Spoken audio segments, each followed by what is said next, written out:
నిన్న అన్ని రాష్ట్రాల ముఖ్యమంత్రులతో కలిసి నీతి ఆయోగ్ సమావేశం జరిగింది. గతంలో ఈ నీతి ఆయోగ్ సమావేశానికి ఎప్పుడు కూడా కేసీఆర్ డుమ్మగొట్టేటోడు. ఎందుకనంటే అది చాయ్ బిస్కెట్ల కథ లేకపోతే పల్లి బఠానీల కథ ఉంటుంది. అక్కడ ఏముంది, పల్లి బఠానీలు నోట్లు వేసుకోవాలి, రావాలి, గింతే ఉంటుంది. కాబట్టి నీతి ఆయోగ్లో ఏముండదు. అక్కడ ప్రధానమంత్రి తర్వాత అంటే అసలు యాక్చువల్గా నీతి ఆయోగ్ ఎందుకు ఏర్పాటు చేస్తారు అంటే దేశంలో అంటే అన్ని రాష్ట్రాలకు సంబంధించి ఆయా రాష్ట్రాల్లో ఉన్నటువంటి సమస్యలు ఏంది, అసలు ఎటువంటి పరిస్థితులు ఉన్నాయి, అక్కడ కేటాయింపులు ఏం కావాలి, దానిపైన అన్ని రాష్ట్రాల ముఖ్యమంత్రులతో చర్చించి దాని ప్రకారము అంటే ఏ రాష్ట్రాలకు ఏ అవసరాలు ఉన్నాయి దాన్ని చూసుకొని దాని ప్రకారంగా బడ్జెట్ కేటాయింపులు ఇవన్నీ కూడా జరుగుతూ ఉంటాయి. అయితే అప్పుడు ముఖ్యమంత్రిగా ఉన్నటువంటి కేసీఆర్ ఎప్పుడు కూడా డుమ్మగొట్టేటోడు. ఎందుకనంటే అది ఏముండదు, శనగబట్టానీల కథ, నేను అసలు అడిగి పోయి శనగబట్టానీల బుక్కలనా గాని కోసం నేను అంత దూరం పోవాలా అని చెప్పేసి అనేటోడు. కానీ నిన్న మొదటిసారిగా ముఖ్యమంత్రి రేవంత్ రెడ్డి ఆ కార్యక్రమానికి వెళ్ళిండు. తర్వాత ఆ కార్యక్రమాలకు వెళ్ళడంతో పాటు ఇక్కడ రాష్ట్రంలో ఉన్నటువంటి సమస్యలను అక్కడ ఏకరువు పెట్టడంతో పాటు సమస్యలు తర్వాత భవిష్యత్ ప్రణాళిక ఎలా ఉండాలనే విషయాలపైన ఏకరువు పెట్టడంతో పాటు ఇంకొక విషయం ఏం తెలుస్తూ ఉందంటే దానికి సంబంధించినటువంటి బయట లేనట్టున్నాయి. ఈ బీసీలకు సంబంధించినటువంటి 42% రిజర్వేషన్ కూడా ఇక్కడ డిమాండ్ ఉంది, దానికి అమలు చేయాల్సినటువంటి పరిస్థితి ఉన్నది తెలంగాణలో అని చెప్పేసి అక్కడ చెప్పినట్టుగా తెలుస్తూ ఉంది. నిజంగా అంటే ఇక్కడ నిన్న ఈటీవీలో కథనం కూడా వచ్చింది. అయితే నిజంగా ఒకవేళ అట్లా చేస్తే మాత్రం 100% ముఖ్యమంత్రి రేవంత్ రెడ్డికి బీసీ ప్రజలు 100% కృతజ్ఞతగా ఉంటారు. ఎందుకంటే మెజారిటీ ప్రజలైనటువంటి బీసీల కోసం 100% ఒకవేళ మీరు మాట్లాడితే తర్వాత ఈ 42% రిజర్వేషన్ని అమలు చేసేందుకు నిజంగా అమలు చేస్తే 100% చరిత్రలో నిలిచిపోతారు. ఈ విషయం మాత్రం బరాబర్ చెప్పగలుగుతాం. కాబట్టి నిన్న అదొక విషయం అట్లా ఉంటే ఇక నిన్న కేటీ రామారావు మాట్లాడుతూ ఉన్నాడు. ఏమని మాట్లాడుతున్నాడంటే ముఖ్యమంత్రి రేవంత్ రెడ్డి పేరు నేషనల్ హెరాల్డ్ కేసులో బయటకు వచ్చింది కాబట్టి అందులో ఆ కేసులో ఆయన ఉన్నాడు కాబట్టి నైతిక బాధ్యత వహిస్తూ ముఖ్యమంత్రి పదవికి రాజీనామా చేయాలనేటువంటిది కేటీఆర్ డిమాండ్. మంచిగున్నది, బాగానే ఉంది కథ. మరి గతంలో అసలు యాక్చువల్గా ఇది ఎవరు పెట్టిన కేసు అంటే ఈడీ ఎన్ఫోర్స్మెంట్ డైరెక్టరేట్ పెట్టినటువంటి కేసుకు సంబంధించి ఆయన మాట్లాడిండు. మరి గతంలో కేసీఆర్ మాట్లాడినప్పుడు కానీ తర్వాత కేటీఆర్ మాట్లాడినప్పుడు కానీ ఎప్పుడైనా కానీ ఈడా బోడా రా బే అంటే వచ్చిరు గుంజుకొని పోయారు. అయితే ఇదంతా కూడా జరిగితే అప్పుడు మరి మాట్లాడలే. ఎందుకంటే ఈడీ అంటే మొత్తం కూడా ఏది కేంద్ర ప్రభుత్వం చెప్పు చేతుల్లో ఉంటుంది కాబట్టి కేంద్ర ప్రభుత్వం ఎట్లా చెప్తే అట్లా ఈ ఈడీ అనేటువంటి ఎన్ఫోర్స్మెంట్ డైరెక్టరేట్ అనేటువంటిది వ్యవహరిస్తుంది కాబట్టి దాన్ని పట్టించుకోవాల్సిన అవసరం లేదు అని చెప్పేసి గతంలో వీళ్ళే కేసీఆర్ కానీ తర్వాత కేటీఆర్ కానీ మాట్లాడినరు. కానీ ఇప్పుడేమంటాడు, ఇక్కడ ఈడీ నమోదు చేసినటువంటి కేసులో ఇక్కడ ఈయన పేరు కూడా చేర్చబడ్డది కాబట్టి ముఖ్యమంత్రి రేవంత్ రెడ్డి పేరు కూడా చేర్చబడ్డది కాబట్టి ఎందుకు ఈయన నైతిక బాధ్యత వహిస్తూ రాజీనామా చేయలే అంటున్నాం. మరి గతంలో అక్కడ కల్వకుంట్ల కవిత పేరు కూడా దానిమంటారు పేర్కొని కేసులు అయినాయి, తర్వాత జైలుకి వెళ్ళింది, ఇవన్నీ అయినప్పుడు మరి మా చెల్లె రాజీనామా చేయాలి, మా చెల్లె పార్టీ సభ్యత్వానికి రాజీనామా చేయాలని చెప్పేసి ఎక్కడ కూడా మాట్లాడలే. తర్వాత కొన్ని కేసులు నమోదవుతూ ఉంటాయి. అంటే ఇప్పుడు ఈడీ కేసు అక్కడ పక్కకు పెడదాం, ఏ కేసు అయినా కేసే కదా, తర్వాత ఏ విషయమైనా కానీ దర్యాప్తు అయినా దర్యాప్తే కదా. కాబట్టి ఇప్పుడు ఆరోపణలు ఎదుర్కొంటున్నారు. ఇప్పుడు అక్కడ కూడా ఆరోపణలు మాత్రమే ఎదుర్కొంటున్నారని అని అనుకున్నప్పుడు ఇక్కడ తెలంగాణ రాష్ట్రంలో ఇక్కడ కాళేశ్వరం ప్రాజెక్టుకి సంబంధించి అనేక రకాలైనటువంటి ఆరోపణలు ఉన్నాయి. అక్కడ గతంలో పనిచేసినటువంటి ముఖ్యమంత్రి కేసీఆర్ పైన, తర్వాత నీటిపారుదల శాఖ మంత్రిగా ఉన్నటువంటి హరీష్ రావు పైన, ప్రభుత్వంలో పనిచేసినటువంటి మంత్రిగా పనిచేసినటువంటి కేటీఆర్ పైన కూడా ఆ విషయానికి బాధ్యత వహిస్తూ మీరు కూడా ఏది మన సిరిసిల్ల ఎమ్మెల్యే పదవికి రాజీనామా చేసేసి అక్కడ పడేసేది. ఎందుకంటే ఆరోపణలు ఎదుర్కొంటున్నావు కదా. తర్వాత ఇక్కడ ఈ కార్ రేసుకు సంబంధించి కూడా ఆరోపణలు ఎదుర్కొంటా ఉన్నారు. తర్వాత ఇక్కడ ఏది ఔటర్ రింగ్ రోడ్డుకి సంబంధించినటువంటి ఆ కుంభకోణానికి సంబంధించి దాంట్లో ఆరోపణలు ఎదుర్కొంటా ఉన్నారు. తర్వాత అదే విషయం కాదు, గొర్రెల స్కామ్కి సంబంధించి గత ప్రభుత్వంలో గొర్రెల స్కామ్ జరిగిందని చెప్పేసి ఆరోపణలు ఎదుర్కొంటా ఉన్నారు. తర్వాత గతంలో ఇక్కడ ఛత్తీస్గఢ్ నుంచి కొనుగోలు చేసినటువంటి విద్యుత్తుకు సంబంధించినటువంటి అంశంలో కూడా మీరు ఆరోపణలు ఎదుర్కొంటారు. అక్కడ ముఖ్యమంత్రిగా పనిచేసినటువంటి కేసీఆర్ కానీ తర్వాత మంత్రిగా పనిచేసినటువంటి మీరు కూడా అందులో భాగస్వాములుగా ఉన్నారు అని చెప్పేసి ఆరోపణలు ఎదుర్కొంటున్నారు.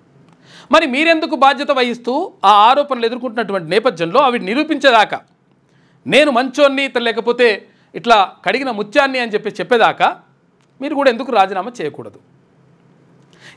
ఈ ప్రశ్న ప్రజలు అడుగుతూ ఉన్నారు. దానికి సమాధానం చెప్పాల్సినటువంటి బాధ్యత కేటీఆర్కి ఉంటుంది. అసలు యాక్చువల్గా ఈ విషయం ఎందుకు తీసుకొచ్చేసిండు? ఈ విషయాన్ని పెద్దగా చేసి చూపించేటువంటి ప్రయత్నం ఎందుకు చేస్తూ ఉన్నాడు? ముఖ్యమంత్రి రేవంత్ రెడ్డి పేరు అందులో ఉంది అని చెప్పేసి ఎందుకు ప్రయత్నం చేస్తూ ఉన్నాడు అంటే, అక్కడ కల్వకుంట్ల కవిత చేసినటువంటి వ్యాఖ్యలు ఏమన్నదామే, మా నాయన దేవుడు పక్కకన్నీ కూడా దయ్యాలున్నాయి అని చెప్పింది. ఆ దయ్యాలు ఎవరు అని చెప్పేసి అక్కడ ఉన్నటువంటి విలేకరులు ప్రశ్నలు అడిగినారు. ఆ దయ్యాలు ఎవరో చెప్పండి అంటే ఆ విషయాన్ని ఎక్కడ కూడా చెప్పకుండా ఆ మాట దాటేస్తూ మిగతా విషయాలన్నీ మాట్లాడాడు. తర్వాత మా దగ్గర కోవట్లు, మా పార్టీలో కోవట్లు ఉన్నటువంటి మాట ఒకవేళ వాస్తవం అయితే బయటకు వస్తారు, అక్కడ రేవంత్ రెడ్డికి ఆ సంబంధాలు ఉంటే ఇట్లా అన్నీ బయటకు వస్తారు అనేటువంటి మాట మాట్లాడాడు. కానీ ఎక్కడ కూడా ఆ దయ్యం ఎవరో చెప్పేటువంటి ప్రయత్నం చేయలేదు కేటీ రామారావు. అంటే ఒక విషయాన్ని అంటే వాళ్ళకు వస్తున్నటువంటి ప్రశ్నలని, వాళ్ళకు వస్తున్నటువంటి ఎదురవుతున్నటువంటి ఆ ఎదురుదాడుల్ని ఎదుర్కోలేని పరిస్థితిలో ఉన్నప్పుడు డైవర్షన్ పాలిటిక్స్కి తెరసిస్తారు వీళ్ళు. కల్వకుంట్ల ఫ్యామిలీకి అట్లా వెన్నతో పెట్టిన విద్య చాలా ఈజీగా డైవర్ట్ చేయగలుగుతారు వాళ్ళు. ఎందుకంటే ఈ అంశాన్ని అసలు యాక్చువల్గా కేసీఆర్ పక్కకున్నటువంటి వాళ్ళు ఎవరు, ఏ దయ్యాలు ఉన్నాయి, తర్వాత ఎవరు వాళ్ళు తప్పుతో పట్టించిండ్రు, ఎందుకు నిజంగా అక్కడ ఆమె చేసినటువంటి ఆరోపణలకు సంబంధించి ఎందుకు ఇట్లా జరిగింది అని చెప్పి సమాధానం చెప్పలేక ఆ విషయాన్ని చాలామంది విలేకరులు కూడా అడిగినరు. ఏమైంది అసలు యాక్చువల్గా ఆ దయ్యాలు ఎవరు చెప్పండి అని చెప్పేసి అంటే ఎవరి దగ్గరనైనా ఉంటే ఇట్లా అని చెప్పేసి ఇట్లా జరుగుతూ ఉన్నటువంటి పరిస్థితి. మొత్తం మీద డైవర్షన్ చేయడంలో వాళ్ళు చాలా ఈజీగా డైవర్షన్ చేసేసి తర్వాత ఇక్కడ రేవంత్ రెడ్డి అంశము జస్ట్ పేర్కొన్న అంశాన్ని ఆసరాగా వేసుకొని రాజీనామా వేయాలంట. అట్లా వేయాలంటే ఎన్నిసార్లు మీరు రాజీనామా చేయాల్సి ఉంటుంది గతంలో ప్రభుత్వం ఉన్నప్పుడు? తర్వాత ఇంకొకటి ఏమంటాడంటే మీడియా ఇప్పుడు 100% అండగా నిలవాల్సినటువంటి అవసరం ఉంది ప్రతిపక్షాలకు. ఎందుకనంటే ప్రతిపక్షాలకు అంటే ఇప్పుడు ప్రభుత్వానికి అనుకూలంగా మాట్లాడకూడదు, ప్రతిపక్షాలకు అనుకూలంగా మాట్లాడాలి. తర్వాత ఇంకొకటి ఏంటంటే ఒకవేళ మెయిన్ స్ట్రీమ్ మీడియా మాట్లాడకపోతే సోషల్ మీడియా ఉంది అని కూడా అంటున్నాడు కేటీ రామారావు. అంటే దీని ద్వారా ఏంది అంటే ఆయనకు అర్థమైంది కథ. అసలు కథ అర్థమైంది. అధికారంలో ఉన్నప్పుడు ఇవన్నీ ఏమి కూడా కనిపించలేవు, మనుషులు కూడా అవన్నీ కూడా దగ్గరికి రానియలేదు. తర్వాత కనీసం దీనికి సంబంధించినటువంటి మాట్లాడడానికి కూడా ఎవరికి అవకాశం ఇవ్వలే, ఎవరికి కలవలేరు. ఇక్కడ అప్పుడు చంద్రశేఖరరావు కానీ ఇక్కడ కేటీ రామారావు కానీ ఎవరికి కూడా కలవనటువంటి వీళ్ళు ఇప్పుడు ఆయన ఉల్టా మాట్లాడతారు. అంటే ఇప్పుడు అట్లా మాట్లాడుకుంటూ వస్తారనమాట. ఎట్లా ఇప్పుడు ఏమవుతుందంట అసలు యాక్చువల్గా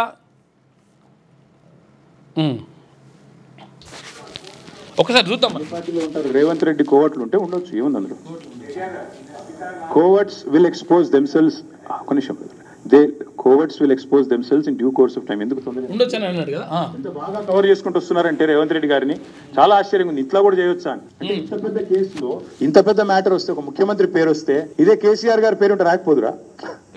ఇదే కేసీఆర్ గారి పేరుంటే కోతికి కొబ్బరి చిప్ప దొరికినట్టు కొంతమంది సంబరాలు చేసుకుంటూ పేపర్ల నిండా తాటికాయంత అక్షరాలతో రాసేటోళ్ళు ఇలా రేవంత్ రెడ్డి గారికి కవరింగ్ ఇచ్చేందుకు చాలా కష్టపడి కాపాడుతున్నారు. వారందరికీ నేను చేసే విజ్ఞప్తి ఒకటే, మీరు ఎన్ని చేసినా ఎంత గింజుకున్నా, ఈ మీడియా సంస్థలు ఎంత తాపత్రయపడ్డా, ఆయన మీకు ఎంత అడ్వర్టైజ్మెంట్లు ఇచ్చినా, ఎన్ని రకాలుగా మిమ్మల్ని ఫోన్ చేసి బెదిరించినా ప్రజలకు విషయం అర్థమైపోయింది. ఈయన ఒక లొట్టపీస్ ముఖ్యమంత్రి. ఇప్పుడు ఎంత బెదిరించినా అట్లా అంటున్నారు. బెదిరించింది కేసీఆర్ అప్పుడు ఏది అక్కడ టీవీ9 పైన కానీ లేకపోతే అక్కడ ఆంధ్రజ్యోతి ఏబిఎన్ ఆంధ్రజ్యోతిని కానీ వీళ్ళన్నింటినీ కూడా అదుపులోకి తీసుకోవడానికి వాళ్ళపైన బ్యానే విధించిండు, అధికారం ఉందని చెప్పేసి. ఇప్పుడేమో మీరు ఏం చేసినా కానీ బెదిరించినా కానీ చెప్పేసి మళ్ళీ ఇప్పుడు ఇట్లా మాట్లాడుతున్నారు. చూడంటే మనుషులు అధికారంలో ఉన్నప్పుడు ఎట్లా మాట్లాడతారు, తర్వాత అధికారం దిగిపోయిన తర్వాత పరిస్థితి దారుణంగా ఉన్న పరిస్థితుల్లో ఎట్లా మాట్లాడతారు అనే దానికి చిన్న ఉదాహరణ ఇదే. కాదు అని అర్థమైంది కాబట్టి మీరు కూడా దయచేసి నిష్పక్షపాతంగా వార్తలు ప్రజలకు చెప్పండి. లేకపోతే సోషల్ మీడియా ఉంది, మీరు చెప్పినా చెప్పకపోయినా సోషల్ మీడియా ద్వారా ప్రజలకు అన్ని తెలుస్తాయి. తెలియదు సోషల్ మీడియా ద్వారా తెలుస్తుందని ఇప్పుడు తెలిసిందన్నట్టు ఆయనకు. ఎందుకంటే సోషల్ మీడియా ఏం చేయలేదు, మమ్మల్ని ఏం చేయలేదు, మేము అధికారంలో ఉన్నాం ఇట్లా అని చెప్పేసి మాట్లాడిన వాళ్ళే ఇప్పుడు ఇట్లుంటుంది అన్నట్లు. మేము పిల్లి కదా కళ్ళు మూసుకొని పాలు తాగితే తెలియదు అనుకుంటుంది అన్నట్టు మేము రాయకపోతే వార్తనే కాదు, మేము రాయకపోతే మేము నొక్కేస్తే ఎవరైనా కూడా వాస్తవాలు చెప్తున్నాం. మీకు అబద్ధం అనిపిస్తే నేనేం చేయాలి? కానీ చాలా మంది రాస్తలేరు, మరి ఏం చేయాలి? మరి మా బాధ మేము చెప్పుకోవాలి కదా, ప్రజలకన్నా చెప్పుకోవాలి కదా. కాబట్టి మీరు అట్లా అనుకొని మీ భ్రమల్లో ఉన్నంత మాత్రాన మీరు చేయగలిగేది ఏం లేదని కూడా చెప్తూ సహకరించే మిత్రులకు థ్యాంక్ యూ. ఎంత బాగా కవర్ చేస్తే ఇట్లా ఇట్లుంటుంది అనమాట. అసలు యాక్చువల్గా ఏంది ఇక్కడ ఏది నేషనల్ హెరాల్డ్ ఇదంతా కూడా పెద్ద సోషల్ మీడియాలో బాగా దీన్ని ట్రోల్ చేస్తూ ఉన్నారు. అంటే డైవర్షన్ పాలిటిక్స్. ఒకవేళ ఇప్పుడు వాళ్ళు ఏమడిగినరు, వాళ్ళు అక్కడ ఉన్నటువంటి విలేకరులు ఏమడిగినరు అంటే అసలు యాక్చువల్గా ఏమైంది, అసలు యాక్చువల్గా మీ పార్టీలో ఇట్లా లుకలుకలేంది, అసలు యాక్చువల్గా ఇదంతా కూడా దీనికి సంబంధించి మాట్లాడండి అంటే ఆ విషయాన్ని పక్కకు పెట్టేసి, అసలు విషయాన్ని పక్కకు పెట్టేసి ఈ కొత్త విషయాన్ని ముందుకు తీసుకొచ్చేసి ఇదే పెద్ద విషయంగా చెప్పేటువంటి ప్రయత్నం చేస్తారు. అట్లుంటుందన్నమాట లెక్క.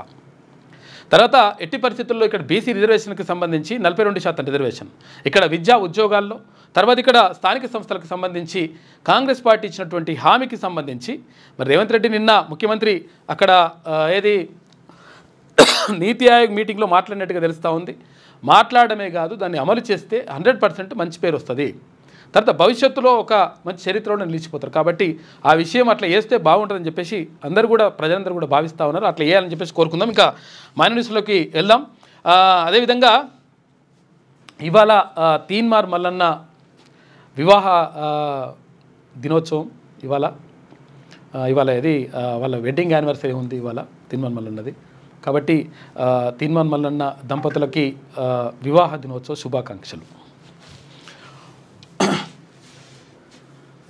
ఇక ఈనాడు పత్రికను చూసుకుంటే మనం ముందుగా తెలంగాణ రైజింగ్కు చేయూతనివ్వండి, రాష్ట్రంలో సంక్షేమం సుపరిపాలనకు ప్రాధాన్యం ఇస్తున్నాం, 2028కి రాష్ట్రంలో 1 కోటి మంది మహిళలను కోటీశ్వరులు చేస్తాం, హైదరాబాద్ను డేటా సెంటర్ హబ్గా మారుస్తాం, వికసిత్ భారత్ లక్ష్యాల సాధనకే తెలంగాణ రైజింగ్ 2047 అని చెప్పేసి విజన్ అని చెప్పేసి అంటా ఉన్నారు. ఇక నీతి ఆయోగ్ సమావేశంలో ముఖ్యమంత్రి రేవంత్ రెడ్డి నిన్న మాట్లాడాడు. సమగ్ర అభివృద్ధికి తెలంగాణ రైజింగ్ పేరుతో తాము చేపట్టిన కార్యక్రమాలకు సహకరించాలని ముఖ్యమంత్రి రేవంత్ రెడ్డి కేంద్ర ప్రభుత్వాన్ని కోరారు. మన దేశం రాష్ట్రాల సమాఖ్య అని, దేశం సహాయ సహకారాలు లేకుండా రాష్ట్రాల ప్రగతి సాధ్యం కాదన్నారు. రాష్ట్రంలో పేదల సంక్షేమం, సమగ్ర నూతన విధానాల రూపకల్పన, అంతర్జాతీయ ప్రమాణాలతో మౌలిక సదుపాయాల అభివృద్ధి, పారదర్శకత, సుపరిపాలన లక్ష్యాల సాధనకు అత్యధిక ప్రాధాన్యం ఇస్తామని తెలిపారు. వికసిత్ భారత్ లక్ష్యాలలో తెలంగాణ మొదటి వరుసలో నిలుస్తుందని మాట ఇస్తున్నామన్నారు. ఇక శనివారం ఢిల్లీలో ప్రధాని మోడీ అధ్యక్షతన జరిగిన నీతి ఆయోగ్ సమావేశంలో ముఖ్యమంత్రి రేవంత్ రెడ్డి నిన్న ప్రసంగించిండు. ఇక మెట్రో విస్తరణకు సాయం చేయండి, RRR నిర్మాణానికి ఆమోదం తెలపాలి, ఇక సెమీకండక్టర్ పరిశ్రమను ప్రోత్సహించాలి, ప్రధానికి సీఎం వినతి అని చెప్పేసి అంటా ఉన్నారు. అసలు యాక్చువల్గా మరి ఈటీవీ కథనంలో నిన్న ఈటీవీ వార్తలలో ప్రత్యేకంగా 42% రిజర్వేషన్ కూడా ముఖ్యమంత్రి ప్రస్తావించినటువంటి వచ్చింది. మరి ఎందుకు రాయలేదు? ఎందుకంటే రాయాలన్నమాట ఇటువంటి విషయాలు వచ్చినప్పుడు రాయరు. ఏం చేస్తారంటే ఇటువంటి విషయాలు వచ్చినప్పుడు రాయకుండా 6వ పేజీను దాంట్లో రాసిరా రాయలేదా? 4, 6 కదా.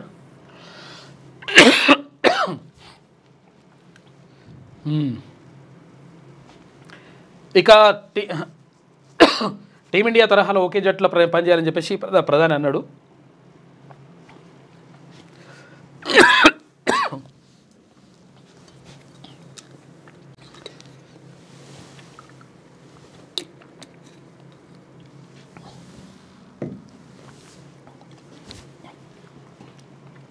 కాకపోతే ఇందులో రాయనట్టుంది.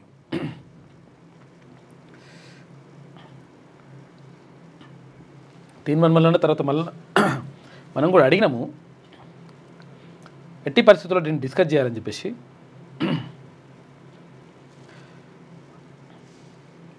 Okay,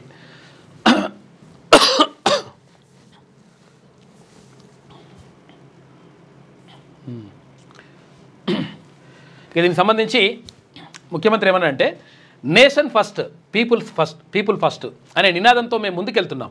Sabarmati river front Ganga పునరుద్ధరణ మాదిరిగా తెలంగాణలోనూ మూసీ రివర్ ఫ్రంట్ ప్రాజెక్టును చేపట్టాలనే ఆలోచన ఉంది. ఇక ORR, RRRల మధ్య రేడియల్ రోడ్లు, రాష్ట్రంలో ప్రతిపాదిత డైపోర్ట్ నుంచి ఏపీలోకి మచిలీపట్నం పోర్టుకు ఎక్స్ప్రెస్ హైవే నిర్మాణం రాష్ట్ర అభివృద్ధిలో కీలకమవుతాయని చెప్పేసి ముఖ్యమంత్రి రేవంత్ రెడ్డి అన్నాడు. ఇక ప్రధానమంత్రి చూసుకుంటే అభివృద్ధి చెందిన దేశంగా భారత్ను చూడాలనేది 140 కోట్ల మంది పౌరుల కళ. ప్రతి రాష్ట్రం అభివృద్ధి చెందితే దేశం వికసిస్తుంది. దాంతోపాటు ప్రతి నగరాన్ని, నగరపాలికను, గ్రామాన్ని అభివృద్ధి చేయడాన్ని మనం లక్ష్యంగా నిర్దేశించుకోవాలి. దీనికి తగ్గట్టుగా మనం పాటుపడితే అభివృద్ధి చెందిన దేశాన్ని చూడడానికి 2047 వరకు నిరీక్షించాల్సిన అవసరం ఉండదని ఆశిస్తున్నా అని చెప్పేసి నీతి ఆయోగ్ సమావేశంలో నిన్న మోడీ మాట్లాడిండు. మనం టీమిండియా లాగా పనిచేయాలి, అందరూ ఒకటిగా పనిచేయాలి, జట్టులాగా పనిచేయాలని చెప్పేసి నిన్న ప్రధాని చేసినటువంటి వ్యాఖ్యను మనం ఇక్కడ చూసుకోవచ్చు. సీఎం పదవికి రేవంత్ రెడ్డి రాజీనామా చేయాలి. ఈడీ ఛార్జ్షీట్లో ఆయన పేరు ఉండడం రాష్ట్రానికి అవమానం. గవర్నర్ను కలిసి ఇక ప్రాసిక్యూట్ చేయాలని అడుగుతామని చెప్పేసి కేటీఆర్ అంటున్నాడు. పార్టీ విషయాలు అంతర్గతంగానే మాట్లాడాలని చెప్పేసి వ్యాఖ్య. ఇప్పుడు ఆయన విషయం అసలు యాక్చువల్గా నిన్న ప్రెస్ మీట్ పెట్టింది దేనికోసం అంటే, పెట్టింది తర్వాత వివరణ ఇవ్వాల్సిన అవసరం ఉంది అని చెప్పేసి విలేకరులు అడిగింది దేనికోసం అంటే, ఇక్కడ మీ సిస్టర్ మీ చెల్లె చేసినటువంటి వ్యాఖ్యలు ఏవైతే ఉన్నాయో, మీ నాన్ననేమో దేవుడు అంటుంది, మరి పక్కకు దయ్యాలు ఉన్నాయంటారు, ఆ దయ్యం ఎవరు అని చెప్పేసి వాళ్ళు అడిగినారు. అడిగితే ఆ విషయం చెప్పకుండా, ఆ విషయం ఒక్కడే చెప్పకుండా మిగతా విషయాలన్నీ కూడా ప్రస్తావించుకుంటూ వచ్చిండు. అందులో భాగంగా డైవర్షన్లో భాగంగా ఇట్లా వస్తుందన్నమాట లెక్క. నేషనల్ హెరాల్డ్ పత్రిక కేసుతో సంబంధం ఉన్న యంగ్ ఇండియన్ కంపెనీ నిధుల వ్యవహారంలో ఎన్ఫోర్స్మెంట్ డైరెక్టరేట్ ఛార్జ్షీట్ నమోదు చేసిన నేపథ్యంలో ముఖ్యమంత్రి పదవికి రేవంత్ రెడ్డి రాజీనామా చేయాలని భరోసా రాష్ట్ర కార్యనిర్వాహక అధ్యక్షుడు కె తారక రామారావు డిమాండ్ చేశారు. సీఎం పేరు ఛార్జ్షీట్లో నమోదైందని అది తెలంగాణకి అవమానకరం అని చెప్పేసి అంటున్నాడు. ఇట్లా అట్లా నిజంగా నమోదైన దాంట్లో ఆరోపణలు ఎదుర్కొన్న దాంట్లుంటే ఎన్ని ఆరోపణలు ఎదుర్కొన్నారు మీరు, ఎన్నిట్లలో నమోదైంది, అవన్నీ చూసుకుంటే మీరు ఉంటారా అసలు యాక్చువల్గా? కవిత లేఖ నుంచి దృష్టి మళ్లించేందుకే సీఎంపై కేటీఆర్ ఆరోపణలు, ఇది వాస్తవం. ఇది పిసిసి అధ్యక్షుడు మహేష్ కుమార్ గౌడ్. ఇక మాజీ సీఎం కేసీఆర్కు ఆయన కుమార్తె ఎమ్మెల్సీ కవిత రాసిన లేఖ బహిర్గతమై రాజకీయంగా కలకలం సృష్టించిందని, దాని నుంచి అందరి దృష్టిని మళ్లించేందుకే సీఎం రేవంత్ రెడ్డిపై కేటీఆర్ ఆరోపణలు చేస్తున్నారని పిసిసి అధ్యక్షుడు మహేష్ కుమార్ గౌడ్ మండిపడ్డారు. ఇక రేవంత్ను కాంగ్రెస్ను విమర్శించడానికి బదులు తమ సొంత పార్టీ భరాసాలోని లుకలుకలను సరిదిద్దుకోవడంపై దృష్టి పెడితే బాగుంటుంది, లేకపోతే మీ పార్టీ కథమవుతుందని చెప్పేసి నిన్న మహేష్ కుమార్ గౌడ్ అన్నాడు. ఇక నాడు ఈడీ అపవిత్రం, ఇవాళ పవిత్రమా? భరాసపై మంత్రి శ్రీధర్బాబు ఆగ్రహం వ్యక్తం చేసిండు. అప్పుడేమన్నాడు, ఈడీనా బోడినా రా బే అని చెప్పేసి కేసీఆర్ మాట్లాడే ఉన్నది అది అన్నాడు.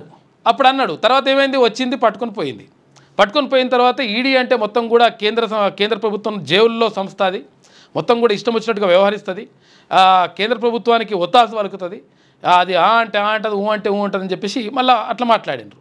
అప్పుడు అట్లా మాట్లాడినరా? ఇప్పుడేమంటున్నారు, తర్వాత ఈడీ మంచిది, ఈడీ ఆరోపణలు చేసింది, తర్వాత అక్కడ పేర్కొన్నది కాబట్టి ఇట్లా వేయాలని చెప్పేసి ఇట్లుంటుంది అన్నమాట లెక్క. ఇక ముందే పలకరించిన నైరుతి కేరళను తాకిన ఋతుపవనాలు జూన్ 1న తెలంగాణకు వస్తాయంట. అంటే మొత్తం మీద ఈసారి వారం రోజుల ముందే ఋతుపవనాలు వస్తూ ఉన్నాయి. వర్షాలు కొంతవరకు ఎక్కువనే ఉంటాయంట. ఉంటే మంచిది, ఎందుకంటే పంటలు అవన్నీ కూడా మంచిగా వండుతాయి, పండి రైతులకు మంచి జరుగుతుంది. రైతులు మంచిగా ఉన్నప్పుడు దేశం బాగుపడుతుంది. దేశానికి అన్నం పెట్టే రైతు మంచిగా ఉండాలంటే వర్షాలు మంచిగా రావాలి. రైతులకు భారత వాతావరణ విభాగం చల్లని కబురు అందించింది. వ్యవసాయానికి ఊతమిచ్చే నైరుతి ఋతుపవనాలు సాధారణం కంటే 8 రోజుల ముందే కేరళను తాకినట్లు ప్రకటించింది. ఇదే సమయంలో లక్షద్వీపులతో పాటు కేరళ, కర్ణాటక, తమిళనాడు, మిజోరం రాష్ట్రాల్లోని కొన్ని ప్రాంతాలకు ఋతుపవనాలు విస్తరిస్తున్నట్లు తెలిపింది. ఇక పశ్చిమ గాలులు, outgoing long wave radiation తదితరాలను పరిగణలోకి తీసుకొని నైరుతి ప్రదేశంపై నిర్ధారణకు వచ్చామని, ఈసారి నైరుతిలో సాధారణం కంటే ఎక్కువ వర్షపాతం నమోదయ్యే అవకాశం ఉందని పేర్కొంది.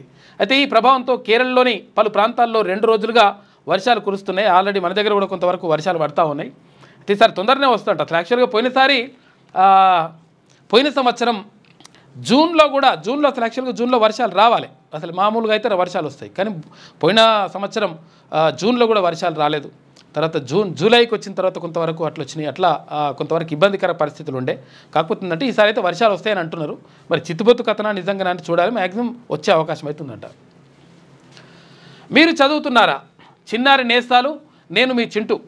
అసలు యాక్చువల్గా ఏంటంటే చిన్న పిల్లల కోసం అసలు యాక్చువల్గా అంటే ఇప్పుడు ఎండాకాలంలో ఇప్పుడు ఏదైతే వేసవి సెలవులు ఉన్నాయో, వేసవి సెలవుల్లో పిల్లలు అంటే డైవర్ట్ కాకుండా తర్వాత వేరే కార్యకలాపాలకు వెళ్లకుండా ఒక రకంగా మంచిగా ఉండాలనే ఉద్దేశంతో, అంటే ఒక మంచి బుద్ధులు ఇవన్నీ కూడా నేర్పించాలనే ఉద్దేశంతో ఒక ప్రత్యేక కార్యక్రమం తీసుకుందంట ఈనాడు.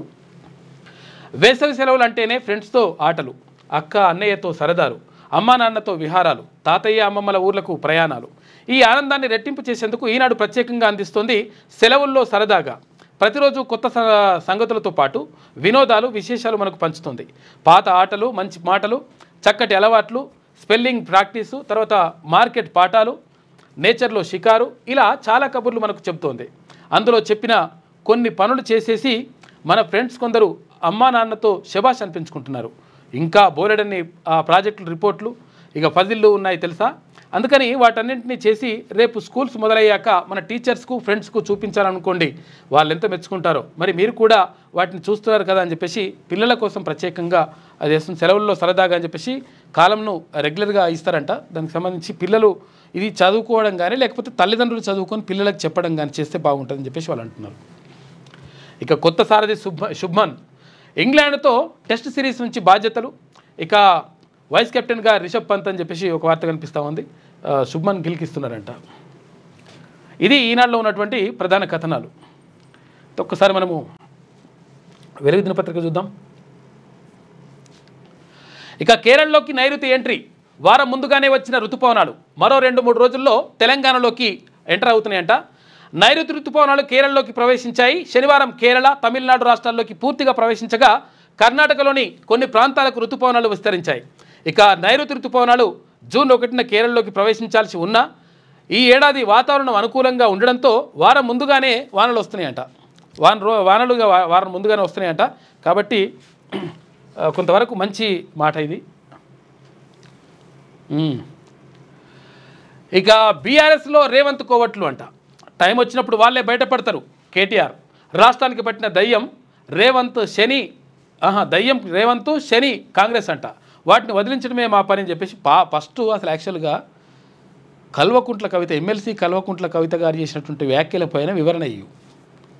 ఆమె రాష్ట్రంలో ఇప్పుడు విషయాలు తర్వాత విషయం కానీ ఇదంతా కూడా మాట్లాడదాం. కానీ ఫస్ట్ ఏమన్నదంటే మా పార్టీలనే మా నాయన దేవుడు, తర్వాత పక్కకు దయ్యాలు ఉన్నాయని, ఆ దయ్యాలు ఏందో చెప్పు ఫస్ట్. అది చెప్తే మంచిగా ఉంటుంది. అంతర్గత విషయాలు అంతర్గతంగానే చర్చించాలి. మరి ఎందుకు బయటకు ఎందుకు వచ్చిండ్రు అంటే లుకలుకలు ఉన్నాయని అర్థమవుతుంది అన్నట్టు లెక్క. ఇక ఢిల్లీలో రేవంత్కు 2 బాసులు. నేషనల్ హెరాల్డ్ కేసులో ఆయన పేరు. నైతికత ఉంటే సీఎం రాజీనామా చేయాలని చెప్పేసి డిమాండ్ చేస్తుంది. ఎందుకంటే ఈయన ఒక ప్రశ్న అడిగితే దాన్ని డైవర్ట్ చేయడానికి ఇంకోటి చేస్తారు, లేవడతారు అనమాట. ఇంకొకటి లేవడతారు వీళ్ళు కొత్తదాన్ని. మా పార్టీలో ఎవరైనా ఏదైనా చెప్పొచ్చు, ఎవరైనా లేఖ రాసి తమ అభిప్రాయాలు చెప్పొచ్చు, ఏదైనా ఎవరైనా చెప్పొచ్చు అంటే ఆమె ఎందుకంటది? కనీసం ఎవరిని కలుస్తలేవు నాయనా, నువ్వు అందరిని గెలవ రాదే, కొంతమందినే కలుస్తున్నావు అంట, చుట్టుపక్కల కోటరీ పెట్టుకున్నావు అంట, ఇట్లా మంచిది కాదే అని చెప్పి రాసింది మీ చెల్లె. గతంలో పార్టీ నియోజకవర్గాల వారీగా సమీక్షలు పెట్టినప్పుడు లీడర్లు సలహాలు ఇచ్చారు. అయితే అంతర్గతంగా మాట్లాడుకునే విషయాలు అంతర్గతంగానే చర్చించుకుంటే బాగుంటుంది. అది నేనైనా ఎవరైనా ఇంకెవరైనా అని చెప్పేసి అలాగే ఉండాలని చెప్పేసి అంటున్నాడు కేటీ రామారావు. బీఆర్ఎస్లో సీఎం రేవంత్ రెడ్డి కోవట్లు ఉన్నారని ఆ పార్టీ వర్కింగ్ ప్రెసిడెంట్ కేటీఆర్ అన్నారు. ఆ కోవట్లు టైం వచ్చినప్పుడు వాళ్ళంతటా వాళ్ళే బయటపడతారని చెప్పారు. దయ్యాల విషయం ఏమో కానీ చూసినా, దయ్యాల విషయం ఏమో కానీ పక్కకు పోతున్నట్టు. తెలంగాణకు పట్టిన దయ్యం రేవంత్ రెడ్డి, రాష్ట్రానికి పట్టిన శని కాంగ్రెస్. ఆ దయ్యాన్ని, శనిని వదిలించే పనిని మాది అని చెప్పేసి పేర్కొన్నారు. శనివారం తెలంగాణ భవన్లో మీడియాతో కేటీఆర్ మాట్లాడారు. ఈ సందర్భంగా కవిత లేఖ, ఆమె చేసిన వ్యాఖ్యలపై మీడియా ప్రశ్నించగా కవిత పేరు ఎత్తకుండా కేటీఆర్ పరోక్షంగా స్పందించారు. ఇక బీఆర్ఎస్లో ప్రజాస్వామ్యం ఎక్కువ అని చెప్పేసి ఎక్కువేమున్నది? ఎప్పుడు నిజంగా ఎక్కువనే ఉంటే ఈటల రాజేందర్ని డైరెక్ట్ బయటకు ఎందుకు పంపించేసిండ్రు? ఇంకా చాలామందిని డైరెక్ట్గా ఎందుకు పంపించేసిండ్రు? ఇక్కడ ఎవరు తాటికొండ రాజయ్యని మంత్రి పదవిలోకి ఏం కారణం చెప్పకుండా ఎందుకు తీసేసిండ్రు? ఎక్కువ స్వేచ్ఛనే ఉంటే. ఇట్లా చాలా వేసేసి ఇప్పుడు ఇంకా స్వేచ్ఛ ఎక్కువ అని చెప్పేసి చెప్పే ప్రయత్నం చేస్తుండే ఆయన.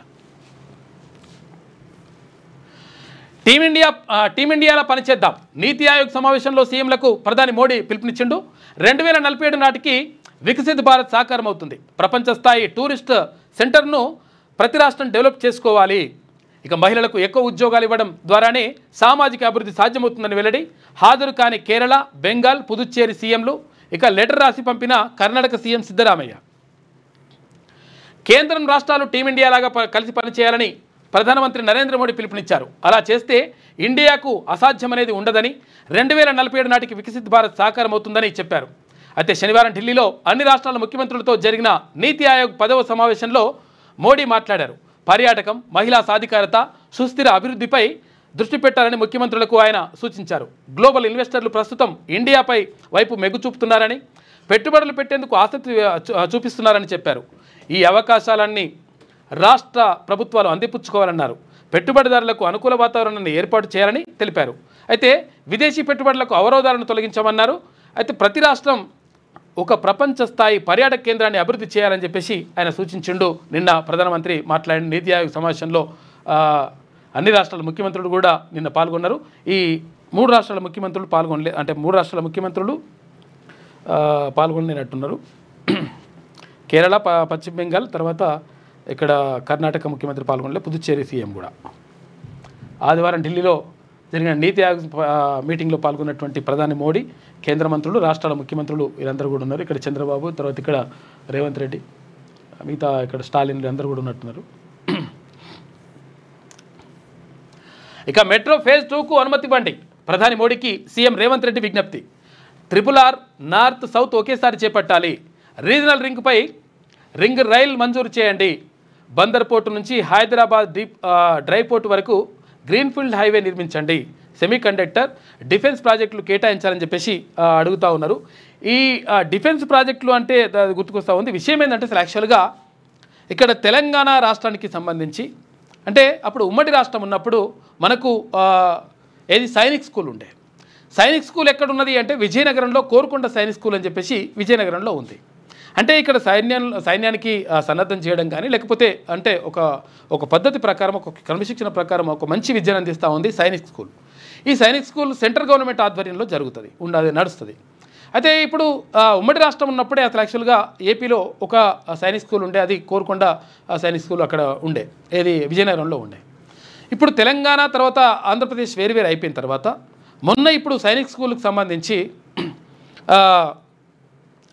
వాళ్ళు ఏమన్నారు, ఏపీ వాళ్ళు ఏమన్నారంటే, ఇప్పుడు ఏపీలో సైనిక్ స్కూల్ ఉంది కాబట్టి స్థానికులకు మాత్రమే, అంటే ఏపీ వాళ్ళకు మాత్రమే ఇక్కడ సీట్లు ఇవ్వాలి, కాబట్టి తెలంగాణకు ఇవ్వాల్సినటువంటి అవసరం లేదు అని చెప్పేసి వాళ్ళు తిరస్కరించారు.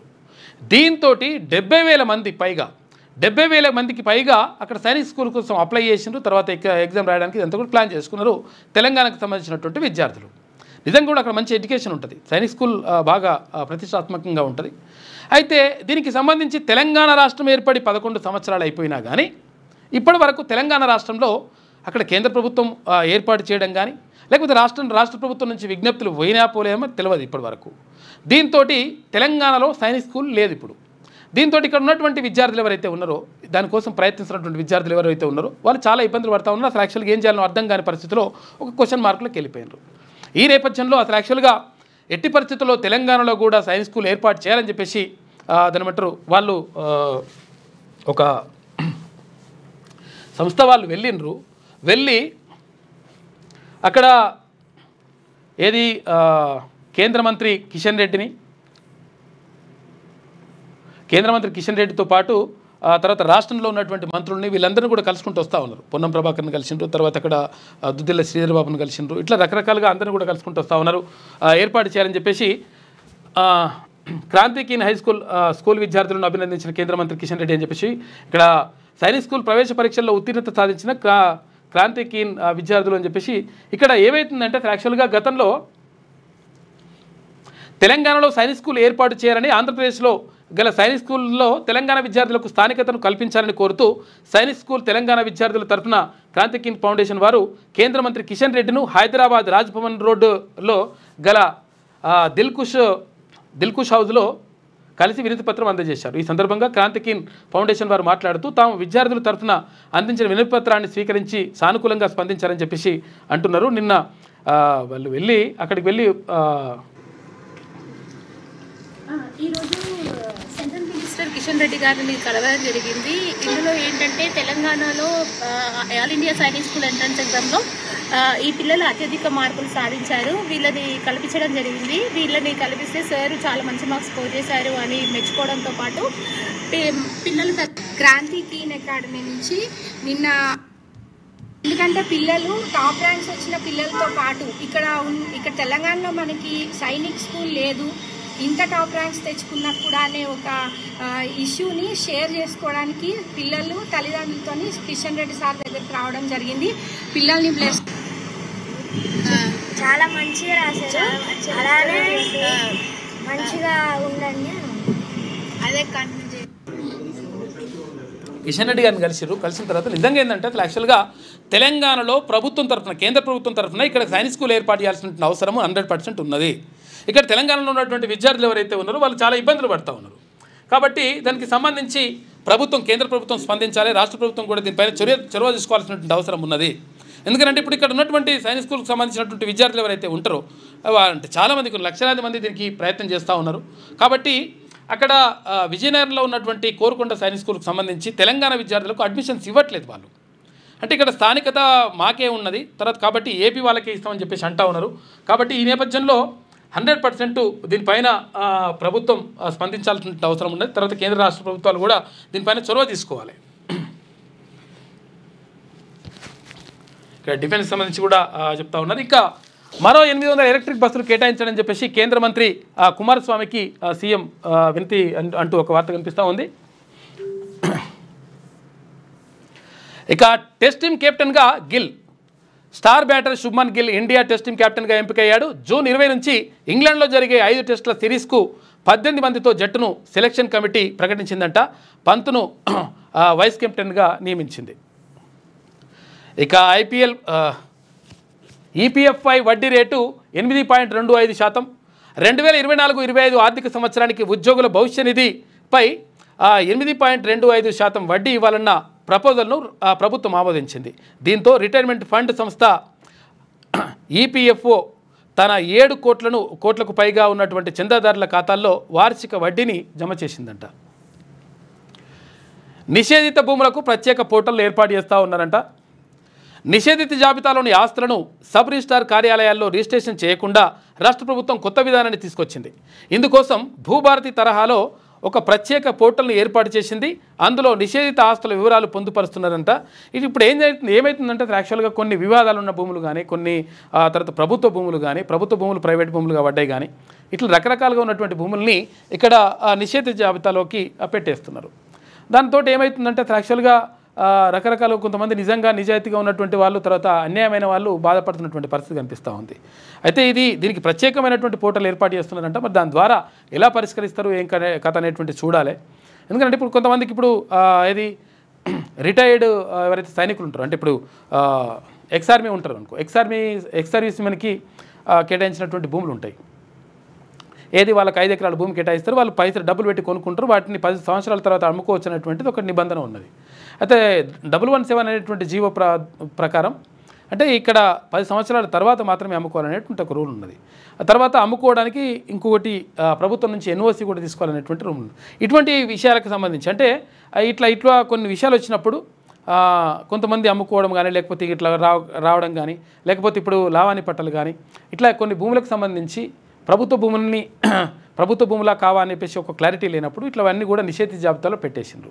ఆ పెట్టేసినటువంటి భూములకు సంబంధించి ప్రత్యేక పోర్టల్ ఏర్పాటు చేస్తారట. మరి దాని ద్వారా కొంతవరకు మరి సమస్యలు తీరితే బాగుంటుంది. ఇక పంజాబ్పై ఢిల్లీ విక్టరీ. ఐపీఎల్ 18ను ఢిల్లీ క్యాపిటల్స్ 5వ ప్లేస్లో ముగించింది. శనివారం జరిగిన తమ ఆఖరి లీగ్ మ్యాచ్లో ఢిల్లీ 6 వికెట్ల తేడాతో పంజాబ్ను ఓడించింది. పంజాబ్ 20 ఓవర్లలో 8 వికెట్లు కోల్పోయి 206 స్కోర్ చేయగా ఢిల్లీ 19.3 ఓవర్లలో 4 వికెట్లు కోల్పోయి 208 స్కోర్ చేసి గెలిచింది.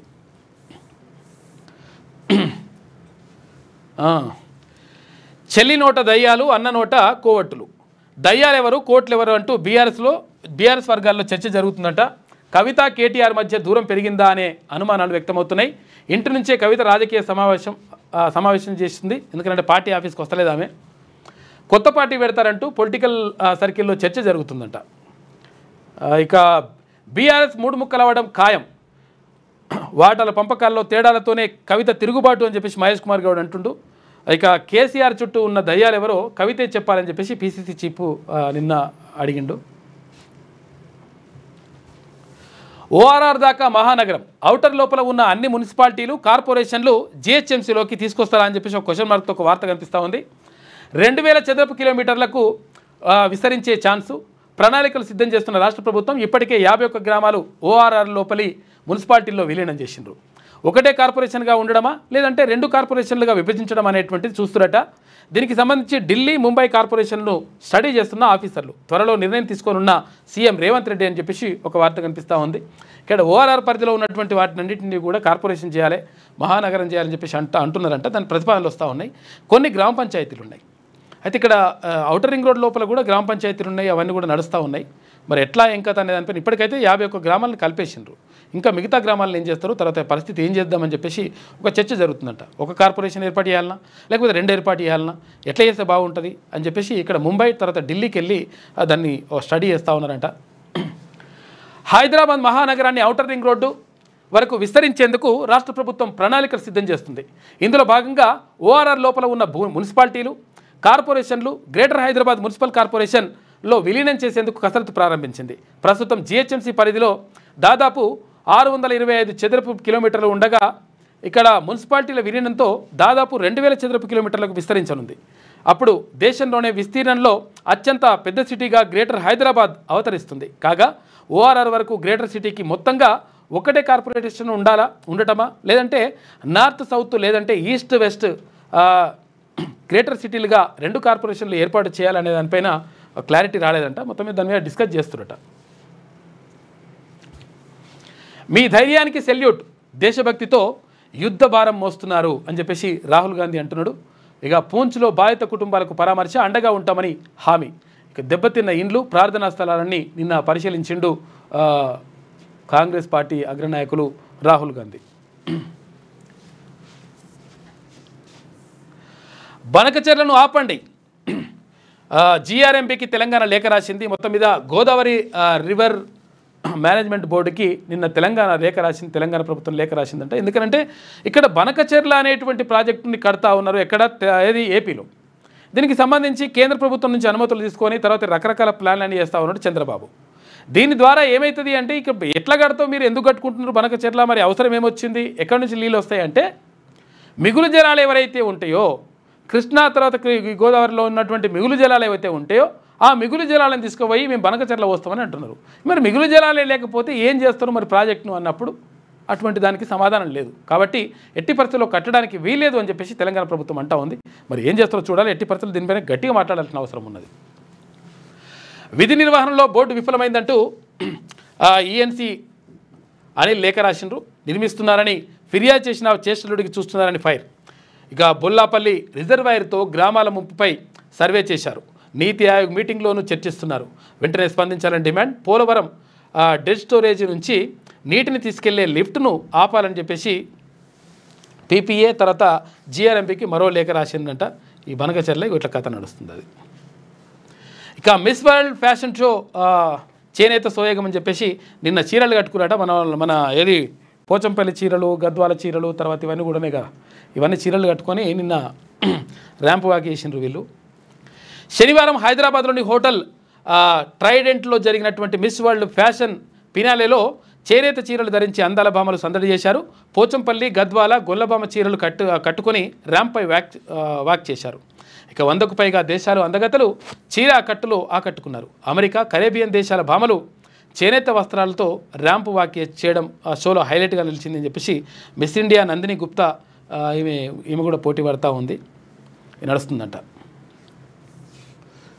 ఇక తీన్మార్ చూసుకుంటే దయ్యాలు పోగొట్టడానికి భూత వైద్యుని తీసుకొచ్చాను సార్ అని చెప్పేసి అంటున్నాడు. ఏమైందంటే కేసీఆర్ చుట్టూ దయ్యాలు ఉన్నాయని చెప్పేసి ఎక్కడ కల్వకుంట్ల కవిత వ్యాఖ్యలు చేయడంతో భూత వైద్యుని తీసుకొచ్చిండట.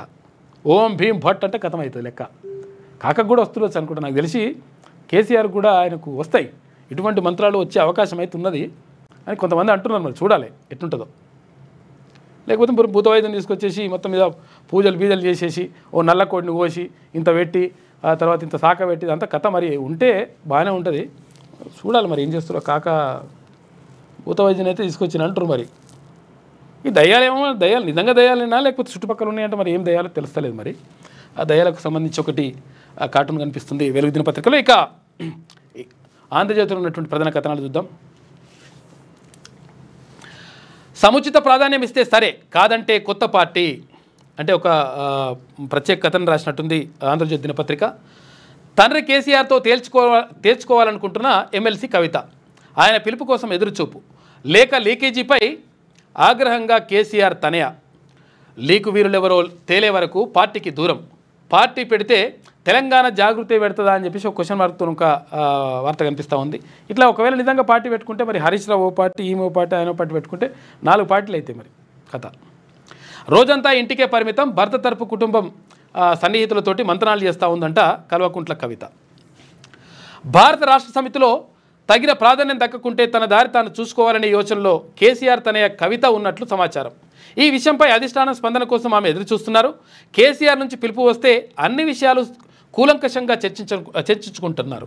అయితే ప్రధానంగా 2 అంశాలపై ఆమె పట్టుబడుతున్నట్లు సన్నిహిత వర్గాలు వెల్లడిస్తున్నాయి. అయితే పార్టీలో తిరిగి తనకు సముచిత ప్రాధాన్యం ఇవ్వాలని ఆమె కోరుతున్నారు. అలాగే కేసీఆర్ చుట్టూ ఉన్న కోటరి, తాను ప్రస్తావించిన దయ్యాల సంగతి కూడా తేల్చాల్సిందేనని గట్టిగా పట్టుబడుతున్నారు. పార్టీ అధినేత సానుకూలంగా స్పందించకుంటే కఠినమైన నిర్ణయం తీసుకునే యోచనలో కవిత ఉన్నట్లు విశ్వసనీయ వర్గాల సమాచారం. అవసరమైతే బీఆర్ఎస్ నుంచి బయటకు వెళ్లేందుకు కూడా ఆమె సిద్ధమైనట్లు పార్టీ వర్గాలు చెప్తున్నాయి. ఇక కవిత కొత్త పార్టీ దిశగా అడుగులు వేసే అవకాశం లేకపోలేదని అంటున్నారు. అయితే 2 వారాల కిందటే కవిత కీలక నిర్ణయం తీసుకుందని భావించారు. ఎందుకో కార్యరూపం దాల్చలేదు. తాను రాసిన లేఖపై కేసీఆర్ స్పందిస్తారని తాను అనుకున్నది కానీ స్పందించకుండా లీక్ చేసింది. మరి కాకనే పోటు కొట్టి బయట పంపించండి అని కూడా మరి డౌట్. ఇక మా పార్టీలో రేవంత్ కోవట్లు ఉండొచ్చు, ఒక్కసారి వాళ్ళంతటా వాళ్ళే బయటపడతారు. లేఖ రాయడం పెద్ద విషయం ఏమీ కాదు, అట్లుంటుందంట. పార్టీలో అంతర్గతంగానే మాట్లాడాలి.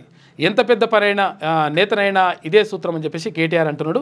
ఫామ్ హౌస్కి ఎవరిని రానివ్వని కేసీఆర్. ఎవరిని రాణిస్తారట కాక. దయ్యం నువ్వేనా కేటీఆర్, నిలదీసిన మంత్రి సీతక్క. మోడీ ప్రశంసల కోసమే రాహుల్పై విమర్శలంటూ విమర్శ. ఇక కవిత లేఖలో కేటీఆర్కు మతి భ్రమించినట్లయింది. పంపకాల్లో తేడాతోనే ఈ తిరుగుబాటు, మహేష్ కుమార్ గౌడ్ అంటుండు. ఆ దయ్యాలు ఎవరో కేటీఆరే చెప్పాలి, మంత్రి పొన్నం ప్రభాకర్. ఇక దయ్యాల స్కామ్ బయటపెట్టండి అని చెప్పేసి చామల కిరణ్ కుమార్ రెడ్డి. ఆస్తులు కాపాడుకునే యత్నం అని చెప్పేసి మధుసూదన్ రెడ్డి. ఇక కవిత చెప్పిన దయ్యాలు ఆ ముగ్గురే అని చెప్పేసి రామ్మోహన్ రెడ్డి. ఎవరి మాటలు వాళ్ళు మాట్లాడేసి ఆ దయ్యాల కథనే మొత్తం నడుస్తూ ఉంది కథ. ఇక దీనికి సంబంధించి ఒకటి అది కొత్త పలుకు రాసిండ్రు ఆర్కే. అన్నా చెల్లెల వార్ ఏముందని చెప్పేసి ఆయన చూసిన దృష్టికోణంలో చూసుకుంటే, తల్లిదండ్రులు అధికారంలో ఉన్నప్పుడు అన్నల చేతికి రాఖీలు కట్టి తమ మధ్య ఉన్న రక్త సంబంధాన్ని చాటి చెప్పిన వాళ్ళే ఇప్పుడు ఆ అన్నల ద్రోహాన్ని బయటపెడుతున్నారు. ఏపీలో మాజీ సీఎం జగన్మోహన్ రెడ్డి ఆస్తుల పంపకంలో తనకు అన్యాయం చేస్తున్నారని, కోరుకున్న రాజ్యసభ సీటు కూడా ఇవ్వకుండా నిరాదరణకు గురి చేశారంటూ షర్మిల తిరుగుబాటు చేయడం చూశాం. ఎక్కడ? ఏపీలో. ఇప్పుడు తెలంగాణలో కేసీఆర్ కుటుంబంలో కూడా అంతఃపుర కలహాలు వీధికెక్కాయి. అధికారంలో ఉన్నప్పుడు పార్టీ వ్యవహారాలు, ప్రభుత్వ వ్యవహారాల్లో అన్న కేటీఆర్కు ఇచ్చిన ప్రాధాన్యం తనకు ఇవ్వలేదన్న అసంతృప్తి చెల్లి కవితలో ఎప్పటి నుంచో ఉంది. దీంతో అన్న పైచేయి సాధించడం ఎలా అని కవిత అంతర్మదనం చెందారు. ఇక బీఆర్ఎస్లో కీలక నాయకుడిగా ఉన్న హరీష్ రావును తనతో చేయి కలపవలసిందిగా కవిత ఒక సందర్భంలో కోరారు. అయితే ఈ విజ్ఞప్తిని అప్పట్లోనే హరీష్ రావు సున్నితంగా తిరస్కరించారు. మేనమామ కేసీఆర్ను ధిక్కరించే సాహసాన్ని హరీష్ చేయలేదు అని పలు సందర్భాల్లో రుజువైంది. ఇక తన తండ్రి దేవుడని, అయితే ఆయన చుట్టూ దయ్యాలు ఉన్నాయని ఆమె ఘాటుగా వ్యాఖ్యానించారు. కవిత చెబుతున్న ఆ దయ్యాలెవరో ఇప్పుడు తేలాల్సి ఉంది. అధికారం మహా చెడ్డది, అయిన వాళ్ళ మధ్య కూడా దూరం పెంచుతుంది. ఇక కేసీఆర్ ఆగ్రహానికి గురైతే కవిత పరిస్థితి ఏమిటి? కార్యకర్తల మద్దతు కానీ ప్రజల మద్దతు కానీ ఆమెకు లభించే పరిస్థితులు కనిపించడం లేదు. ఆంధ్రప్రదేశ్ రాజకీయాల్లో షర్మిల ఒక విఫల ప్రయోగంగా నిలిచారు. ఇక షర్మిలతో పోలిస్తే కవితది భిన్నమైన నేపథ్యం. తెలంగాణ ఉద్యమంలో కవిత చురుగ్గా పాల్గొన్నారు. కింది స్థాయి కార్యకర్తలతో కూడా ఆమెకు పరిచయాలున్నాయి. వైఎస్ రాజశేఖర రెడ్డి హెలికాప్టర్ ప్రమాదంలో దుర్మరణం చెందినందున జగన్ షర్మిల మధ్య ఏర్పడిన వివాదాల పరిష్కారానికి ఆ కుటుంబంలో పెద్ద దిక్కు లేకుండా పోయింది. తల్లి విజయలక్ష్మి కూడా కుమార్తె మధ్య నలిగిపోవడం మినహా ఏమి చేయలేని నిస్సహాయ స్థితిలో ఉన్నారు. కేసీఆర్ కుటుంబంలో ఆ పరిస్థితి లేదు.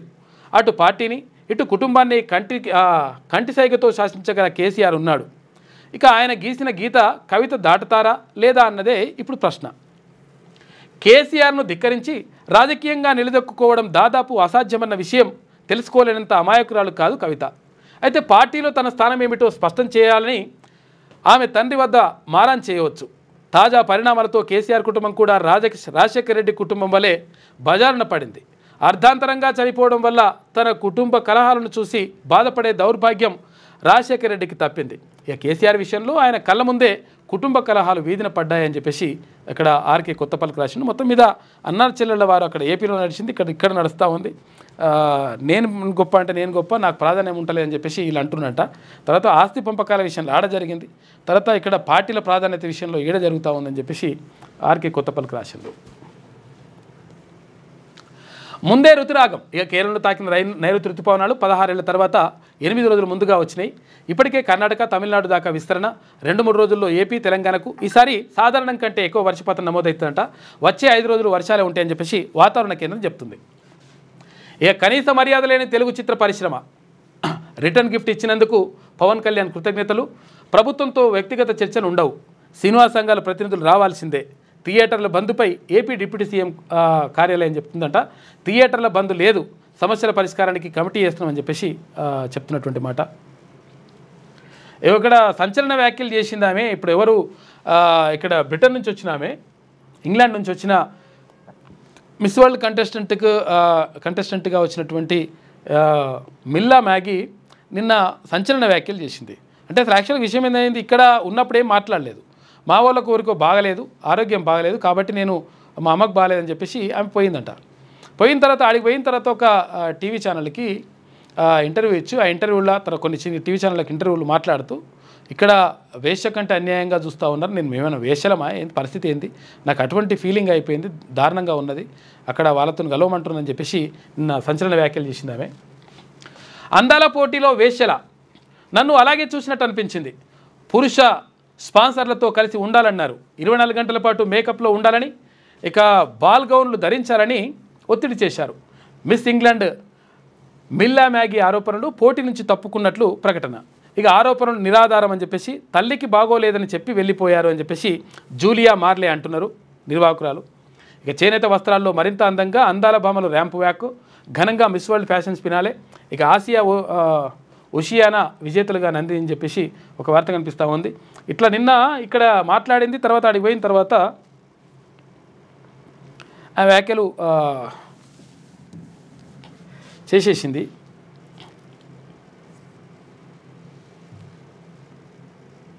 పోయిందా?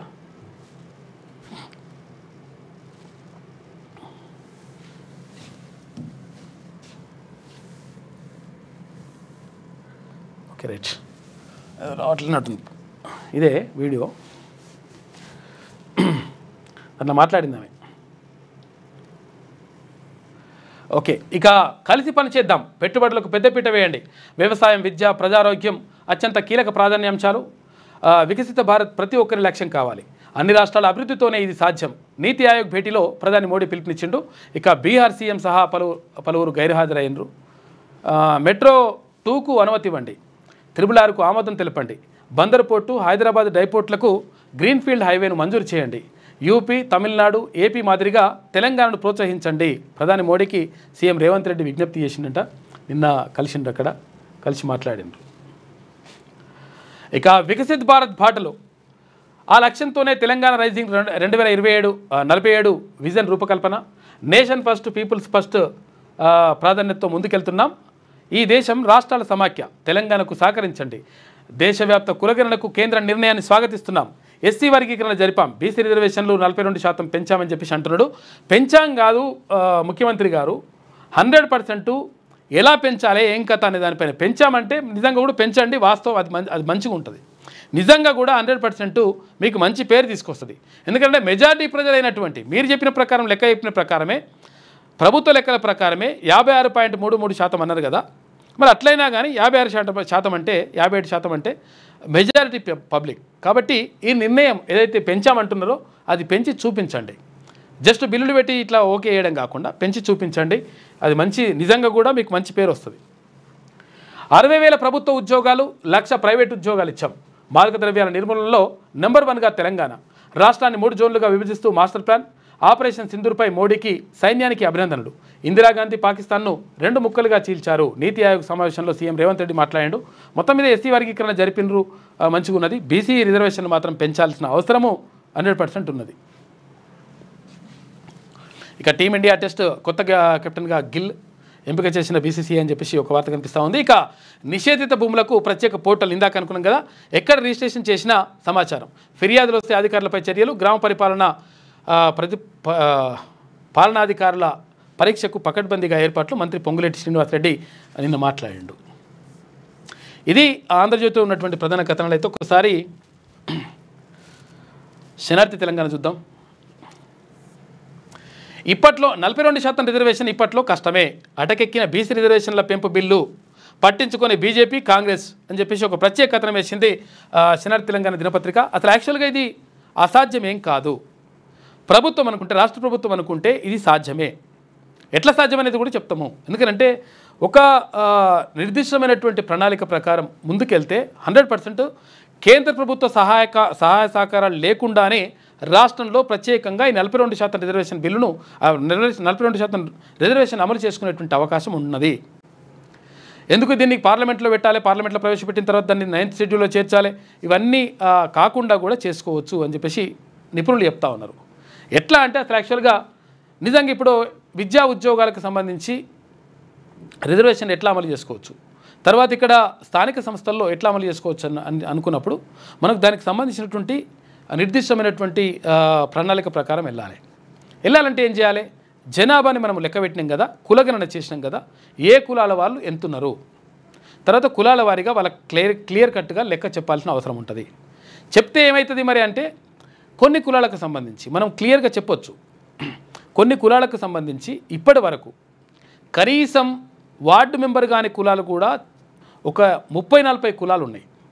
కనీసం ఇప్పటి వరకు వార్డు మెంబర్ కూడా కాని కులాలు బీసీల్లో 30-40 కులాలు కనీసం వార్డు మెంబర్ కూడా కాని కులాలు ఉన్నాయి. అటువంటి కులాలను చూపి 100% బీసీలకు 42% రిజర్వేషన్ కల్పించడం ద్వారా వీళ్లకు న్యాయం చేయొచ్చు అనేటువంటి ప్రతిపాదన వెళ్ళొచ్చు. ఎందుకంటే ఇప్పుడు బాలసంతో బుడిబుక్కల తర్వాత గంగెద్దుల తర్వాత ఇట్లా రకరకాల ఇప్పుడు క్యాస్ట్ ఉన్నాయి కదా, ఇవే కాకుండా చాలా కులాలు కనీసం అంటే బయట ప్రపంచానికి తెలియనటువంటి కులాలు కూడా చాలా ఉన్నాయి, తెలియని కులాలు ఉన్నాయి. కాబట్టి మన రాష్ట్రం తెలంగాణ రాష్ట్రంలో 130 కులాలు ఉన్నాయని చెప్పేసి ప్రభుత్వం లెక్కలు చెప్తా ఉంది. కాబట్టి ఈ కులాలకు సంబంధించి కనీసం ఒక్కసారి కూడా వార్డు మెంబర్ కూడా కాలేదు, సర్పంచ్ కాలేదు, ఎటువంటి రాజకీయ పదవులు అనుభవించలేదు అని చెప్పేసి అవి నిజంగా డాటా ప్రకారం తీసి బయట పెట్టేసి ఆ లెక్కల్ని చూపిస్తే అప్పుడు సుప్రీంకోర్టు కూడా ఏం చేయలేనటువంటి పరిస్థితిలోకి వెళ్ళిపోతుంది. సుప్రీంకోర్టు కూడా దీనిలో జోక్యం చేసుకోవడానికి అవకాశం ఉండదు. కాబట్టి ఒక ప్రణాళికబద్ధంగా నిర్దిష్టంగా ఒక జనాభా లెక్కల్ని బయట పెట్టేసి ఆ కులాలకు సంబంధించినటువంటి వివరాలను బయట పెడితే 100% అప్పుడు స్థానిక సంస్థల రిజర్వేషన్లు ఇవ్వచ్చు. ఇట్లా తర్వాత విద్యా ఉద్యోగాల్లో కూడా రిజర్వేషన్ ఇవ్వచ్చు. ఎట్లా దానికి సంబంధించి కూడా అయితే కొన్ని కులాలు ఏవైతే ఉంటాయో బీసీ కులాలకు సంబంధించి చాలా కులాలు కూడా ఇప్పటి వరకు కనీసం ఏ పోస్టులో కూడా అంటే ప్రభుత్వ ఉద్యోగం చేయనటువంటి పోస్ట్ రానటువంటి ఏ ఉద్యోగం కూడా చేయనటువంటి వాళ్ళు కులాలు చాలా ఉన్నాయి. కాబట్టి వాటన్నిటికి సంబంధించినటువంటి జాబితాను దానికి సంబంధించినటువంటి వివరాలను పూర్తిగా ఒక ముందర బయట పెట్టేసి ఆ కారణాలు చూపుతూ విద్యా ఉద్యోగాల్లో ఇటు స్థానిక సంస్థల్లో రిజర్వేషన్ ఇచ్చుకునేటువంటి అవకాశం రాష్ట్ర ప్రభుత్వానికే ఉన్నది. కాబట్టి మీరు నిజంగా నిర్దిష్టంగా ఒక ప్రణాళికబద్ధంగా వెళ్ళి నిజంగా చేయాలనేటువంటి ఆలోచన ఉంటే మాత్రం 100% సాధ్యమవుతుంది. కాబట్టి రాష్ట్ర ప్రభుత్వం చేయాల్సిన అవసరం ఉన్నది. కాకపోతే పట్టించుకోవట్లేదు అటు కేంద్ర ప్రభుత్వం కానీ ఇటు రాష్ట్ర ప్రభుత్వం కానీ అనేటువంటి ఆరోపణలు ఉన్నాయి. కాబట్టి ఇది చేస్తే మాత్రం మంచి పేరు వస్తుంది. పేరు రావడంతో పాటు ప్రజల నుంచి మంచి ఆదరణ కూడా వస్తుంది. కాబట్టి అది దృష్టి పెట్టుకుంటే మంచిగా ఉంటుంది రాష్ట్ర ప్రభుత్వం. అఖిలపక్షం ముచ్చటే ఎత్తని రేవంత్. ఇక త్వరలోనే పంచాయతీ ఎన్నికలు, పార్టీ వరకే బీసీ రిజర్వేషన్ల అమలుకు కాంగ్రెస్ నిర్ణయం, కేంద్రంపై ఒత్తిడి తెచ్చే మార్గాలపై మాత్రం రేవంత్ మౌనం, సైలెంట్ అయిన బీసీ సంఘాలు అని చెప్పేసి. అయితే ఇక్కడ బీసీ సంఘాలని దగ్గర చేసుకొని తర్వాత ఏదో పదవులు ఇచ్చేసి కొంతమందికి ఏదో చేసే ప్రయత్నం అట్లా ఇవన్నీ ఏం చేస్తే కూడా మంచిది కాదు. అట్లా ఇచ్చినంత మాత్రాన మొత్తం కూడా బీసీలంతా కూడా మొత్తం సమసిపోతుంది లేకపోతే ఇట్లా అయిపోతుంది అని అనుకుంటే మాత్రం పొరపాటు. అది ఏదైతే హామీ ఇచ్చినామో ఆ హామీని అమలు చేస్తే 100% ప్రజలందరూ కూడా హర్షిస్తారు. ప్రజలందరూ కూడా ఏదైతే ప్రభుత్వం చేస్తుందో ఆ ప్రభుత్వానికి అండగా నిలబడతారు, మద్దతుగా నిలుస్తారు. కాబట్టి అది చేస్తే బాగుంటుంది. బీసీ వర్గాలకు విద్యా ఉద్యోగ స్థానిక సంస్థల్లో 42% రిజర్వేషన్ అమలుకు సంబంధించిన బిల్లులు ఇప్పట్లో ఆచరణకు నోచుకోవడం దాదాపు అసాధ్యంగా కనిపిస్తోంది.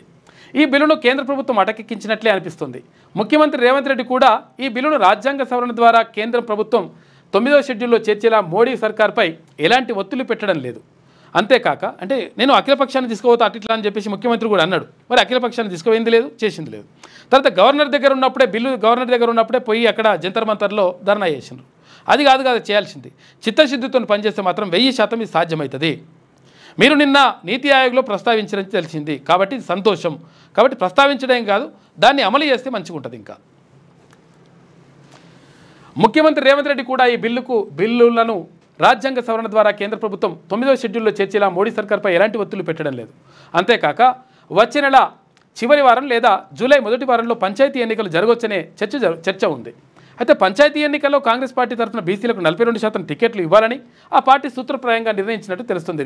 మీరు పార్టీ పరంగా ఇస్తే వేస్ట్, అది 42%కి పరిమితం అయిపోతుంది.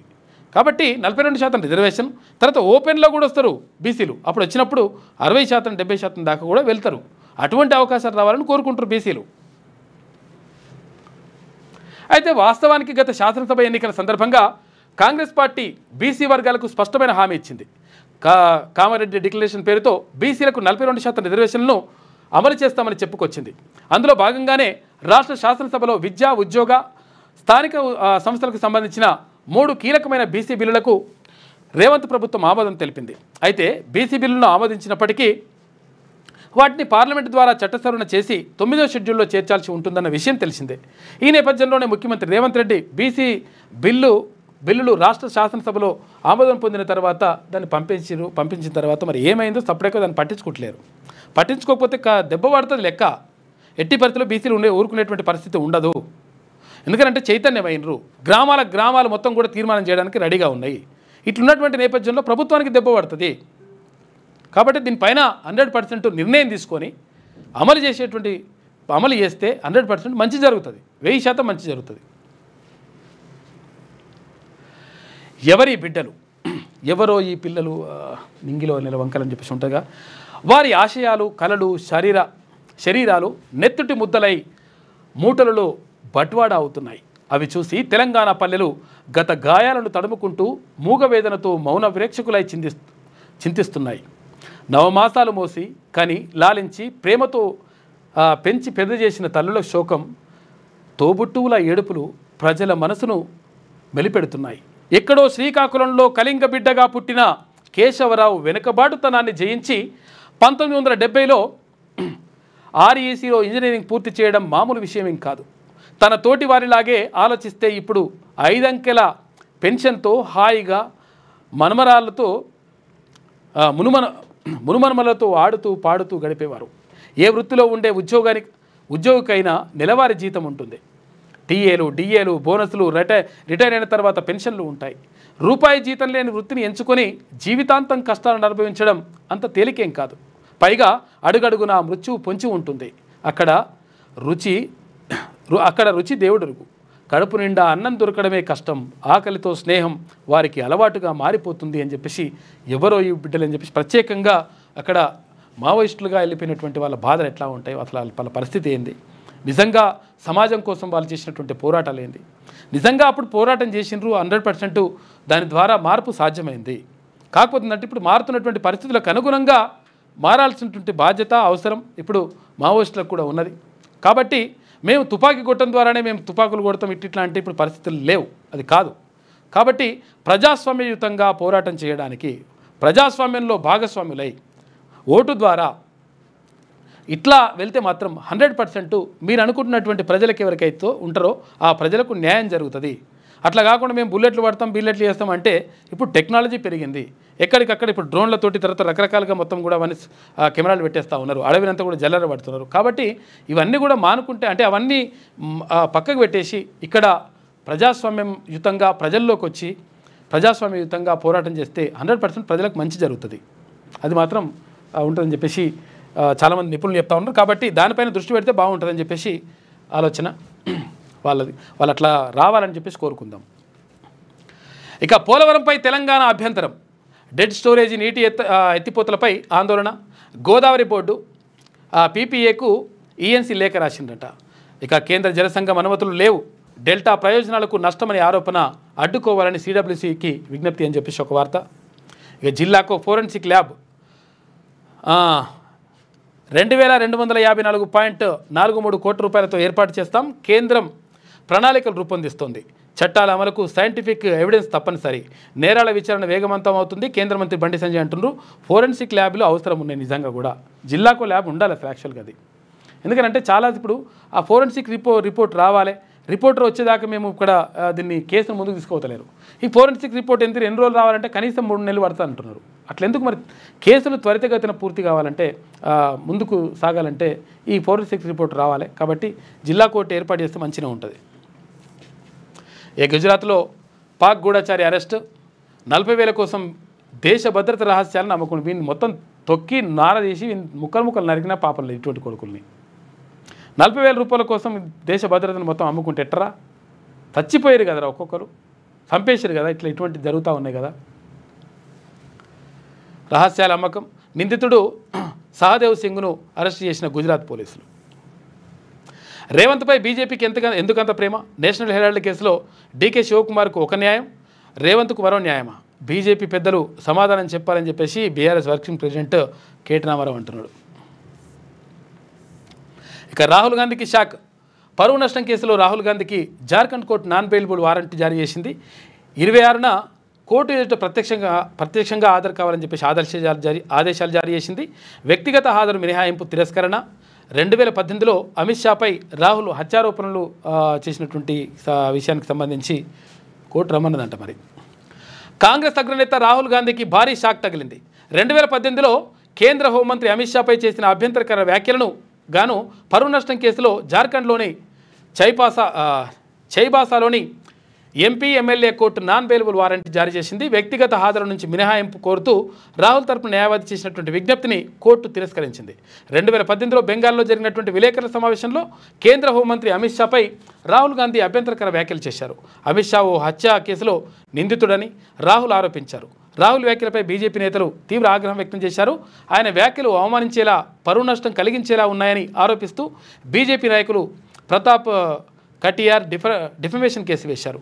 2018 జూలై 9న చైబాసాలోని చీఫ్ జ్యుడిషియల్ మేజిస్ట్రేట్ కోర్టులో కేసు దాఖలు చేశారు. అనంతరం జార్ఖండ్ హైకోర్టు ఆదేశాల మేరకు ఈ కేసును 2020 ఫిబ్రవరిలో రాంచీలోని ఎంపీ ఎమ్మెల్యే కోర్టులో బదిలీ చేసిరట. దానికి సంబంధించి పిలిచిరట. వ్యక్తిగతంగా హాజరు కావాల్సిందే, లాయర్ను పంపిస్తే కుదరని చెప్పేసి అన్నారట. మరి చూడాలి. రాష్ట్రాల అభివృద్ధితోనే దేశాభివృద్ధి. కేంద్ర రాష్ట్ర ప్రభుత్వాలు కలిసి పనిచేస్తే ఏ లక్ష్యం కష్టం కాదు. దేశంలో పట్టణీకరణ వేగంగా జరుగుతోంది. వికసిత్ భారత్ ప్రతి ఒక్కరి లక్ష్యం. నీతి ఆయోగ్ సమావేశంలో ప్రధాని మోడీ మాట్లాడాడు. హాజరైన తెలుగు రాష్ట్రాల సీఎంలు బాబు, రేవంత్ అని చెప్పేసి ఒక వార్త. ఇక వికసిత్ భారత్ స్ఫూర్తితో తెలంగాణ రైజింగ్ 2047 విజన్ డాక్యుమెంట్ను రూపొందించాం. నీతి ఆయోగ్ సమావేశంలో రేవంత్ రెడ్డి ప్రధాని మోడీతో సీఎం భేటీ అయ్యాడు. ఇక హైదరాబాద్ మెట్రో ఫేజ్ 2ను ఆమోదించాలని చెప్పేసి విజ్ఞప్తి చేసిండ్రు. ఇక చల్లని కబరు. కేరళను తాకిన నైరుతి ఋతుపవనాలు 8 రోజుల ముందే వచ్చిన ఋతుపవనాలంట 16 ఏళ్ల తర్వాత తొలిసారిగా వస్తూ ఉన్నాయి. ఇట్లా తెలంగాణలో 5 రోజుల పాటు వర్షాలు ఉంటాయంట వాతావరణ శాఖ వెల్లడించింది. జాగ్రత్తగా ఉండండి. అందం వివాదం. అందాల పోటీల్లో వరుస వివాదాలు. సుందరీమణుల పాదాలు కడగడంపై దుమారం. ఇక తెలంగాణ సంస్కృతిని తాకట్టు పెట్టారనే ఆరోపణలు. తాజాగా పోటీల నుంచి తప్పుకున్న ఇంగ్లాండ్ భామ. నిర్వాహకులు తనని వేశ్యలా చూస్తున్నారని చెప్పేసి ఆమె అక్కడ పోయినాక ఆరోపణ చేసింది. ఆమె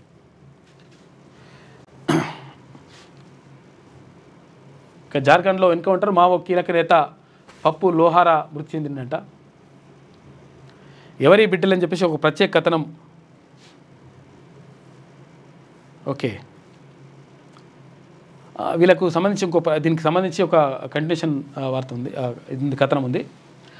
అర్ధాకలితో కడుపులు అంటే ఈ నక్సలైట్లకు సంబంధించి, మావోయిస్టులకు సంబంధించి వాళ్ళు ఎట్లా ఉంటారు, వాళ్ళ జీవన విధానం ఎట్లుంటుంది, వాళ్ళ పరిస్థితి ఏంది అని చెప్పేసి దానికి సంబంధించి అర్ధాకలితో కడుపులో పేగులు అరుస్తుంటే నిద్ర పట్టని రాత్రులు ఎన్నో. ఎవరికి తెలుసు? గంజో గట్కో జనం ఏది పెడితే అది వారికి పరమాన్నం. వారికి అడవే ఇల్లు, ఆకాశమే ఇంటి పైకప్పు. రాళ్ళు రప్పలే పడుకునే పరుపులు. అడవిలోని ఓ రాయిలా, ఓ చెట్టులా ఎండలో ఎండుతారు, అయితే వానలో నానుతారు. చల్లని వెన్నెల రాత్రుల్లో అడవి తల్లి ఒడిలో చోటు ఇచ్చినా ఆదమరిచి పడుకోలేరు. తల్లిదండ్రులు యాదికొస్తే తోబుట్టువులు జ్ఞాపకాలను మనసులను తడిపితే వారిని కలుసుకోగలిగే అవకాశం లేదు. పోలీసు నిర్బంధం వెంటాడుతుంది. మూలవాసులు ఆదివాసులే వారి ఆత్మబంధువులు. రాత్రిపూట కన్ను పొడుచుకున్నా కనిపించని చీకటిలో అరికాలలో కాళ్ళు ఉన్నాయా అన్నట్టుగా రాళ్ళు రప్పల ముళ్ళ కంపలు తప్పించుకుంటూ నడక సాగిస్తుంటారు. కొండలు గుట్టలు ఎక్కి దిగి గిరిజన గూడేలు తిరిగి అలసిన శరీరాలకు విశ్రాంతి అందని మామిడి పండే. ఇక ఎండాకాలం మోడువారిన చెట్ల కింద నీడలేక మాడవలసిందే. దాహంతో నోరు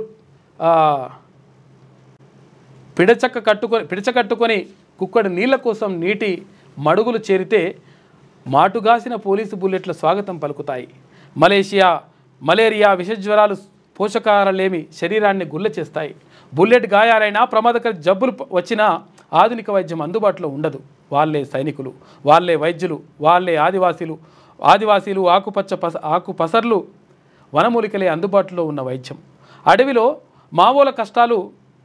మావోయిస్టుల కష్టాలు కఠిన జీవితం గురించి వింటే ఎవరికైనా కడుపు తరుక్కుపోతుంది, గుండె బరువెక్కుతుంది. 70వ దశకం చివరిలో మన తెలంగాణ పల్లెల్లో కూడా అమానవీయమైనటువంటి దొరతనం ఉండేది. గ్రామాలలో పటేళ్ళు పటువారులదే రాజ్యం, వాళ్ళు చెప్పిందే శాసనం. అడ్డు అదుపు లేని అరాచకాలు చేసేవారు. కింది వర్గాలకు కులాలకు చదువుకునే అవకాశం లేదు. ప్రశ్నించే ఊరి చెరువులో శవాలై తేలేవారు. ఆనాడు జగిత్యాల పల్లెల్లో ఒక సామెత ప్రచారంలో ఉండేది. ఏ ఇంట కోడి కూసినా దొర ఇంట తేలాలి అనేది ఆ సామెత. అయితే ఏ ఇంట్లో ఆడబిడ్డ పెద్ద మనిషి అయినా లేక కొత్తగా పెళ్ళై అత్తారింటికి వచ్చిన కోడలైనా ముందుగా దొర పక్క మీదకి పంపించేయాలనేది దాని అర్థం.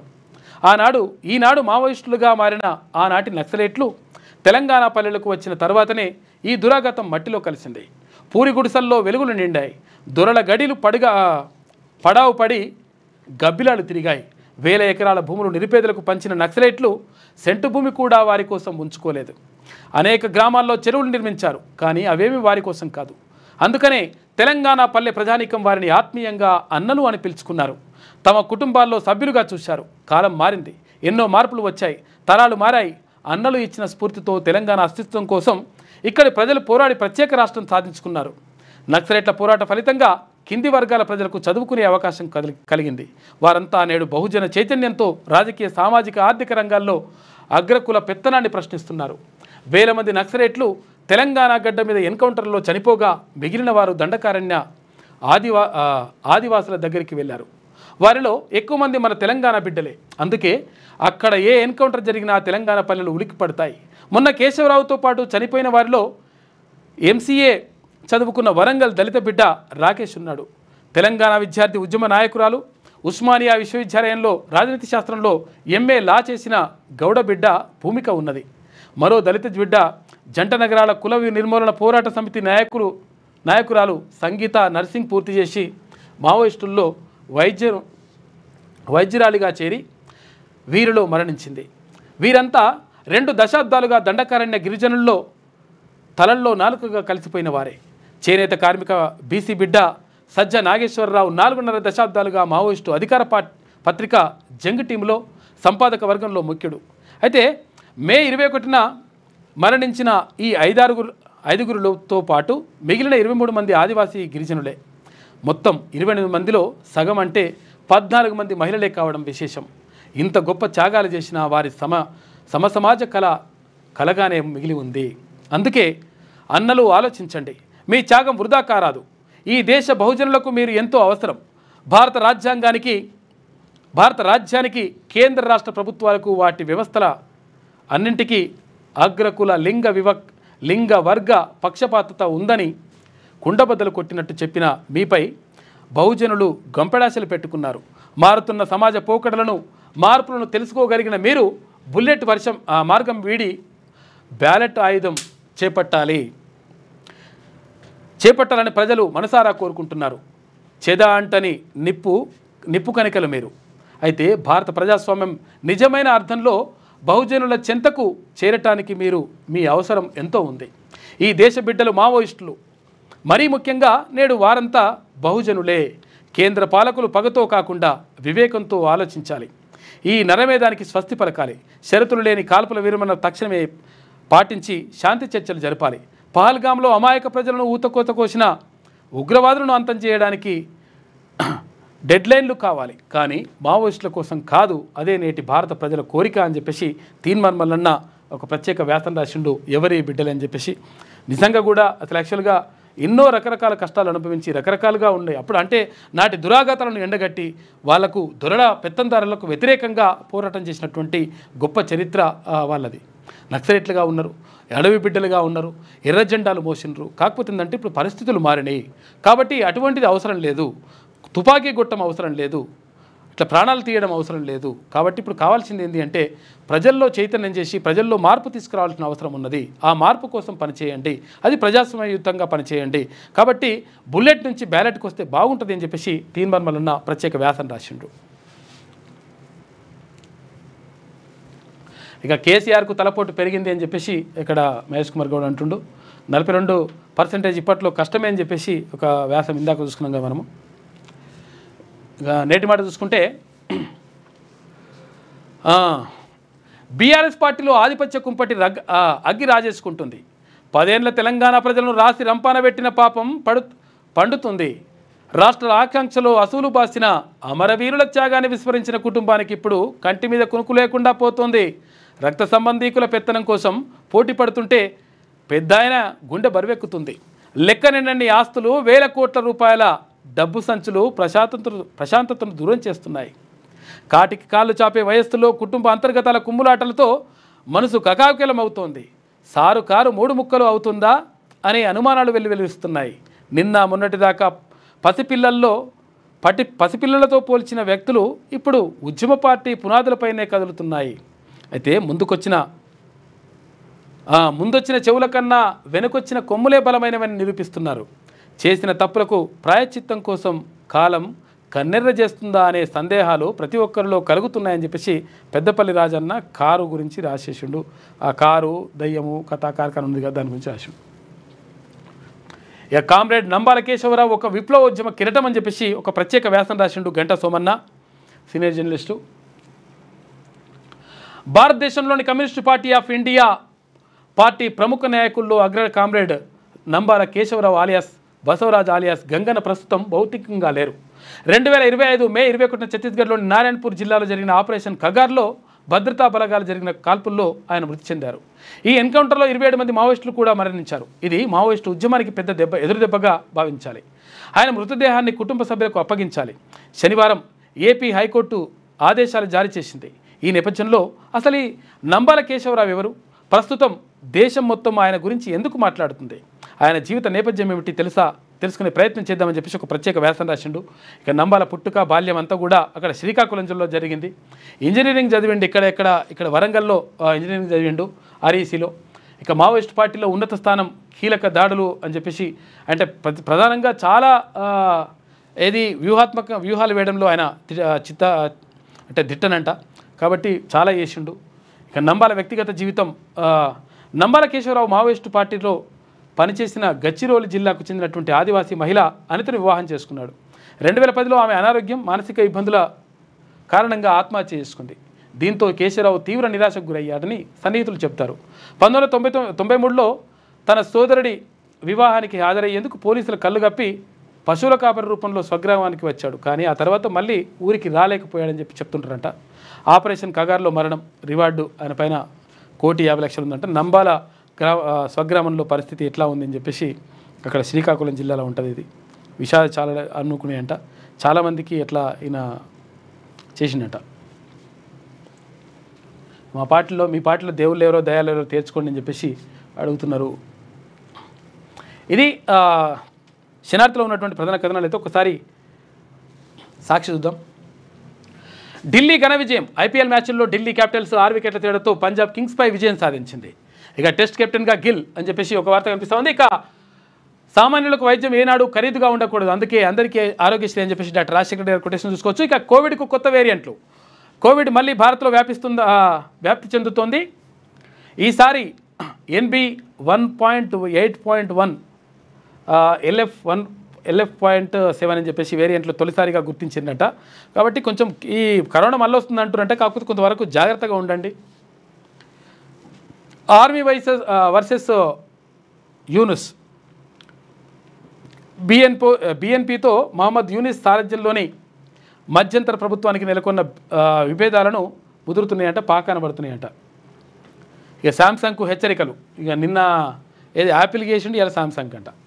అమెరికాలో ఉత్పత్తి చేయకపోతే 25% టారిఫ్ విధిస్తామని శాంసంగ్కు అమెరికా అధ్యక్షుడు ట్రంప్ తేల్చి చెప్పాడు. నిజంగా ఒకవేళ ఇప్పుడు శాంసంగ్ అయినా లేకపోతే ఏది ఈ ఐఫోన్లు అయినా అది యాపిల్ ఫోన్లు అయినా ఇవన్నీ కూడా ఎక్కువ అత్యధికంగా వినియోగించేది ఎవరంటే భారతీయులే. నిజంగా ఇప్పుడు మీ దగ్గరనే పెట్టుకుంటే మీ దగ్గర నుంచి మేము కొనము అని చెప్పేసి ఒక్కసారి అనూరి మొత్తం కుప్పగూలిపోతుంది. ఎందుకంటే అత్యధిక జనాభా ఉన్న దేశాలు ఏంటంటే రెండే దేశాలు, అక్కడ చైనా, ఇక్కడ భారతదేశం. చైనా వాడేమన్నా వేరేటోళ్ళు ఎవరైనా కొంటాడా అంటే వాడు ఎవడు కొనడు, వాడే తయారు చేసుకుని వాళ్ళే చేసుకుంటారు. కాబట్టి వాళ్ళ దగ్గర మార్కెట్ లేదు. మరి ఎక్కడ మార్కెట్ ఉంది అంటే భారతదేశంలో మార్కెట్ ఉంది. మరి భారత్లో తయారు చేద్దామంటే వద్దంటుండు కాక. ఇట్లున్నది నా కథ. యాపిల్ లేకపోతే నిన్ననే అనుకున్నాం కదా, యాపిల్ లేకపోతే మా జామకాయ కంపెనీ పెట్టుకుంటాం మేమే. కొలీజియన్లోకి జస్టిస్ నాగరత్న త్వరలో తొలి మహిళా సీజేఐగా బాధ్యతలు చేపట్టనున్న జస్టిస్ నాగరత్న ఇవాళ కొలీజియంలో లాంఛనంగా సభ్యురాలుగా కాబోతున్నారంట. మనమంతా టీమిండియా, కేంద్ర రాష్ట్ర ప్రభుత్వాలు కలిసికట్టుగా సాగాలి అని చెప్పేసి మోడీ అంటుండు. అప్పుడు ఏ లక్ష్యమో అసాధ్యం కాదు.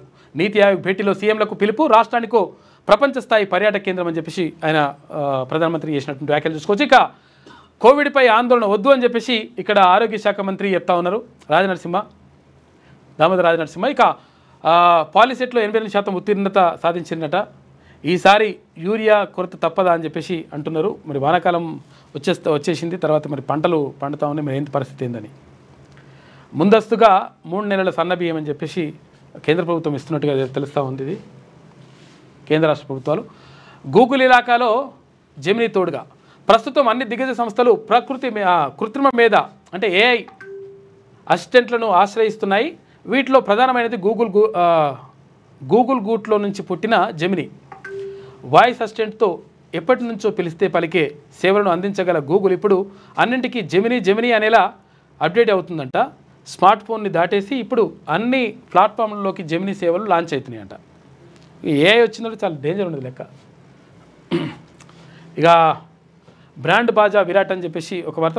ప్రఖ్యాత బ్రాండెడ్ వాల్యుయేషన్ సంస్థ క్రోల్ ప్రకారం విరాట్ ప్రస్తుత బ్రాండెడ్ విలువ అక్షరాల 1900 కోట్లంట. 2016 నుంచి 2023 వరకు చూస్తే 8 ఏళ్లలో 2 సార్లు మినహా ప్రతి ఏటా అతను బ్రాండెడ్ విలువ పరంగా భారత సెలబ్రిటీలో అగ్రస్థానంలో ఉన్నాడట. రకరకాల వరి, ఆరోగ్య సిరి. మన ముందు తరాల వారు ఆరోగ్యాన్ని పరిరక్షించుకునేందుకు వైవిధ్యభరితమైనటువంటి ఔషధ పోషక గుణాలున్న ఎన్నెన్నో అపురూపమైనటువంటి పురాతన వరి వంగడాలను మనకు సుసంపన్న ఆహారంగా సంస్కృతిలో భాగంగా అందించారంట. వాటిని తింటే మంచిగా ఉంటుందని చెప్పేసి రకరకాలు ఉంటాయి కదా. ఇప్పుడు బ్రౌన్ రైస్, రైస్ తింటాం కదా మనం. ఇక బ్యూటీ విత్ పర్పస్ అనేది డొల్లా. యువతకు స్ఫూర్తిగా నిలవాలనుకున్న పరిస్థితులు అలా లేవు, అందుకే వైదొలిగా అని చెప్పేసి అంటుంది బ్రిటన్ బ్యూటీ. స్పాన్సర్ల పక్కన ఆట ఆడే కోతుల్లా కూర్చోబెట్టారు. అతిథులకు కృతజ్ఞతలు తెలుపుతూ వినోదం పంచమన్నారు. మిస్ వరల్డ్ నిర్వాహకులపై మిస్ ఇంగ్లాండ్ విల్లా మ్యాగీ సంచలన ఆరోపణ చేసింది. ఖండించిన మిస్ వరల్డ్ CEO ఆరోపణలు నిరాధారం అని చెప్పేసి స్పష్టం చేసిరట. ఇక మిస్ వరల్డ్ పోటీలో భాగంగా నిన్న ర్యాంపాగ్ చేసినట్టున్నారు. తెలంగాణకు పట్టిన దయ్యం రేవంత్, శని కాంగ్రెస్ అని చెప్పేసి ఈయన. మీ దయ్యం ఏదో చెప్పరాదు అసలు. యాక్చువల్గా మీ చెల్లె చెప్పిన దయ్యం ఎవరో చెప్తే మంచిగా ఉంటుంది. 10 ఏళ్ళు రాష్ట్రాన్ని లూటీ చేశారు. బీఆర్ఎస్పై డిప్యూటీ సీఎం మండిపాటు అని చెప్పేసి ఒక వార్త. విచారణ కమిటీ నివేదిక ఆధారంగా చర్యలు. కాళేశ్వరం ప్రాజెక్టు అవినీతిపై మంత్రి ఉత్తమ్ కుమార్ రెడ్డి మాట్లాడాడు. వారే డిజైన్ చేశారు, వారి హయాంలోనే కూలింది. అప్పుడు నోరు మెదపరి వారు ఇప్పుడు మాట్లాడుతున్నారని చెప్పేసి ఉత్తమ్ కుమార్ రెడ్డి అంటుండే. ఇది సాక్షిలో ఉన్నటువంటి ప్రధాన కథనం. లేదా ఒకసారి ఏమేమంటుందో చూద్దాం. లాస్ట్ గిన్నీస్ బుక్లో LIC అంటే 24 గంటల్లో 5.88 లక్షల పాలసీలు తీసుకొచ్చిందంట, విక్రయించింది. కేరళను తాకిన నైరుతి అని ఒక వార్త. ఇక మిస్ ఇంగ్లాండ్తో మిస్బిహేవ్. ప్రపంచ సుందరి పోటీల నుంచి వైదొలిగిన మిస్ ఇంగ్లాండ్ విల్లా మ్యాగీ అని చెప్పేసి అంటున్నారు. 72 ఏళ్ల మిస్ వరల్డ్ చరిత్రలో ఇంగ్లాండ్ పోటీదారుకు తప్పుకోవడం ఇదే తొలిసారని చెప్పేసి అంటున్నారు. ఆమెనేమో ఏమంటుందంటే ఫస్ట్ డే చెప్పింది ఏంటంటే మా అమ్మకు బాగాలేదు, ఆరోగ్యం బాగాలేదు, నేను పోతున్నా అని చెప్పిందట. తర్వాత ఇప్పుడు ఆడికి పోయిన తర్వాత ఆమె ప్రెస్ మీట్ పెట్టి ఆడ పరిస్థితులు బాగాలేదని చెప్పి చెప్తుందట. మరి ఏందో. రేవంత్ దిగిపో, నైతికత ఉంటే రాజీనామా చెయ్యి అని చెప్పేసి కేటీ రామారావు ఇంత పెద్దగా రాసి ఉంచుడు. ఇంత పెద్ద రాసి ఇంత పెద్ద ఫోటో వేసిండు దానికి. నిన్న మరి దయ్యం అనే దానికి ఏది మరి దయ్యము దేవుడు ఇవన్నీ కూడా రాయాలిగా మీరు. మిగులు ముసుగు నికర దోపిడీ. నీతి ఆయోగ్ గురించి, నీతి ఆయోగ్ ఎన్నడూ పోలే కాక, ఎప్పుడు పోలే, నేను రాను పోను పల్లి బఠానీలు ఇట్లా చెప్పిండాడ. నీటి హక్కులను కాల రాస్తుంటే ఏం చేస్తున్నారని చెప్పేసి ఈ హరీష్ రావు మాట్లాడుతుండు. హరీష్ రావు ఉన్నప్పుడు భారీ నీటిపారుదల శాఖ మంత్రి ఉన్నప్పుడే, భారీ నీటిపారుదల శాఖ మంత్రి ఉన్నప్పుడే అక్కడ ఇక్కడ రాయలసీమ లిఫ్ట్ ఇరిగేషన్ కానీ లేకపోతే అక్కడ అవన్నీ కూడా జరిగినప్పుడు సప్లై కూర్చున్నారు. ఇప్పుడే అంటున్నారు మాట్లాడుతూ. తెల్లవారుజామునే రైతుల అరెస్ట్ అని చెప్పేసి ఒక వార్త. ఉమామహేశ్వర ప్రాజెక్టు వద్దన్న 15 మందిపై పోలీసు నిర్బంధం. బల్మూరులో 4 గ్రామాల భూ నిర్వాసితులు రాస్తారోకో చేసిండ్రు. వారి విడుదలకు ఆందోళన. 3 గంటల ఆలస్యంగా సదస్సు. డిమాండ్లకు స్పందన లేకపోవడంతో రోడ్డుపై కూర్చొని నిరసనట. దళితుల నిర్బంధం. హైదరాబాద్కు వెళ్లకుండా దళిత బంధు సాధన కమిటీ నాయకులు. ఇప్పుడు దళిత బంధు ఎక్కడ ఆయన పార్టీ పోయిన తర్వాత పార్టీ పోయా, అధికారం పోయి అంత పోయా. ఇప్పుడు దళిత బంధు ఎక్కడి మళ్ళా? విద్యాశాఖలో ఎన్జిఓల రాజ్యం అని చెప్పేసి ఒక వార్త కనిపిస్తూ ఉంది. ఎట్టకేలకు మేల్కొన్న కాంగ్రెస్ సర్కార్. నమస్తే తెలంగాణ వరుస కథనాలతో సర్కార్లో చలనం వచ్చిందట. గోదావరిని కొల్లగొట్టే కుట్రపై రివర్డ్ బోర్డుకు లేఖలు రాసింది. వీళ్ళు చెప్పినందుకే లేఖ రాసినారు, లేకపోతే రాయకపోతున్నట్టు ఇట్లా వేస్తుంది ఇవి రాసుకొస్తుంది. ఇట్లా విద్యాశాఖలో ఎన్జిఓల రాజ్యం, వారు చెప్పిందే వేదం. పాఠశాల విద్యాశాఖలో పెరిగిన జోక్యం, ఉన్నతాధికారుల తీరుతో తలలు పట్టుకుంటున్న అధికారులు అని చెప్పేసి ఈమె రాసుకొచ్చి పాడవుతుంది. ఈమె ఏమంటే అది రాసుకొస్తుంది. కాబట్టి రావాల్సింది ఏంటి అంటే ఈ 42% రిజర్వేషన్కి సంబంధించి ఇక్కడ విద్యా ఉద్యోగాల్లో, ఆ తర్వాత ఇక్కడ స్థానిక సంస్థలకు సంబంధించి రిజర్వేషన్ ఇవ్వాల్సినటువంటి బాధ్యత రాష్ట్ర ప్రభుత్వం పైన ఉన్నది.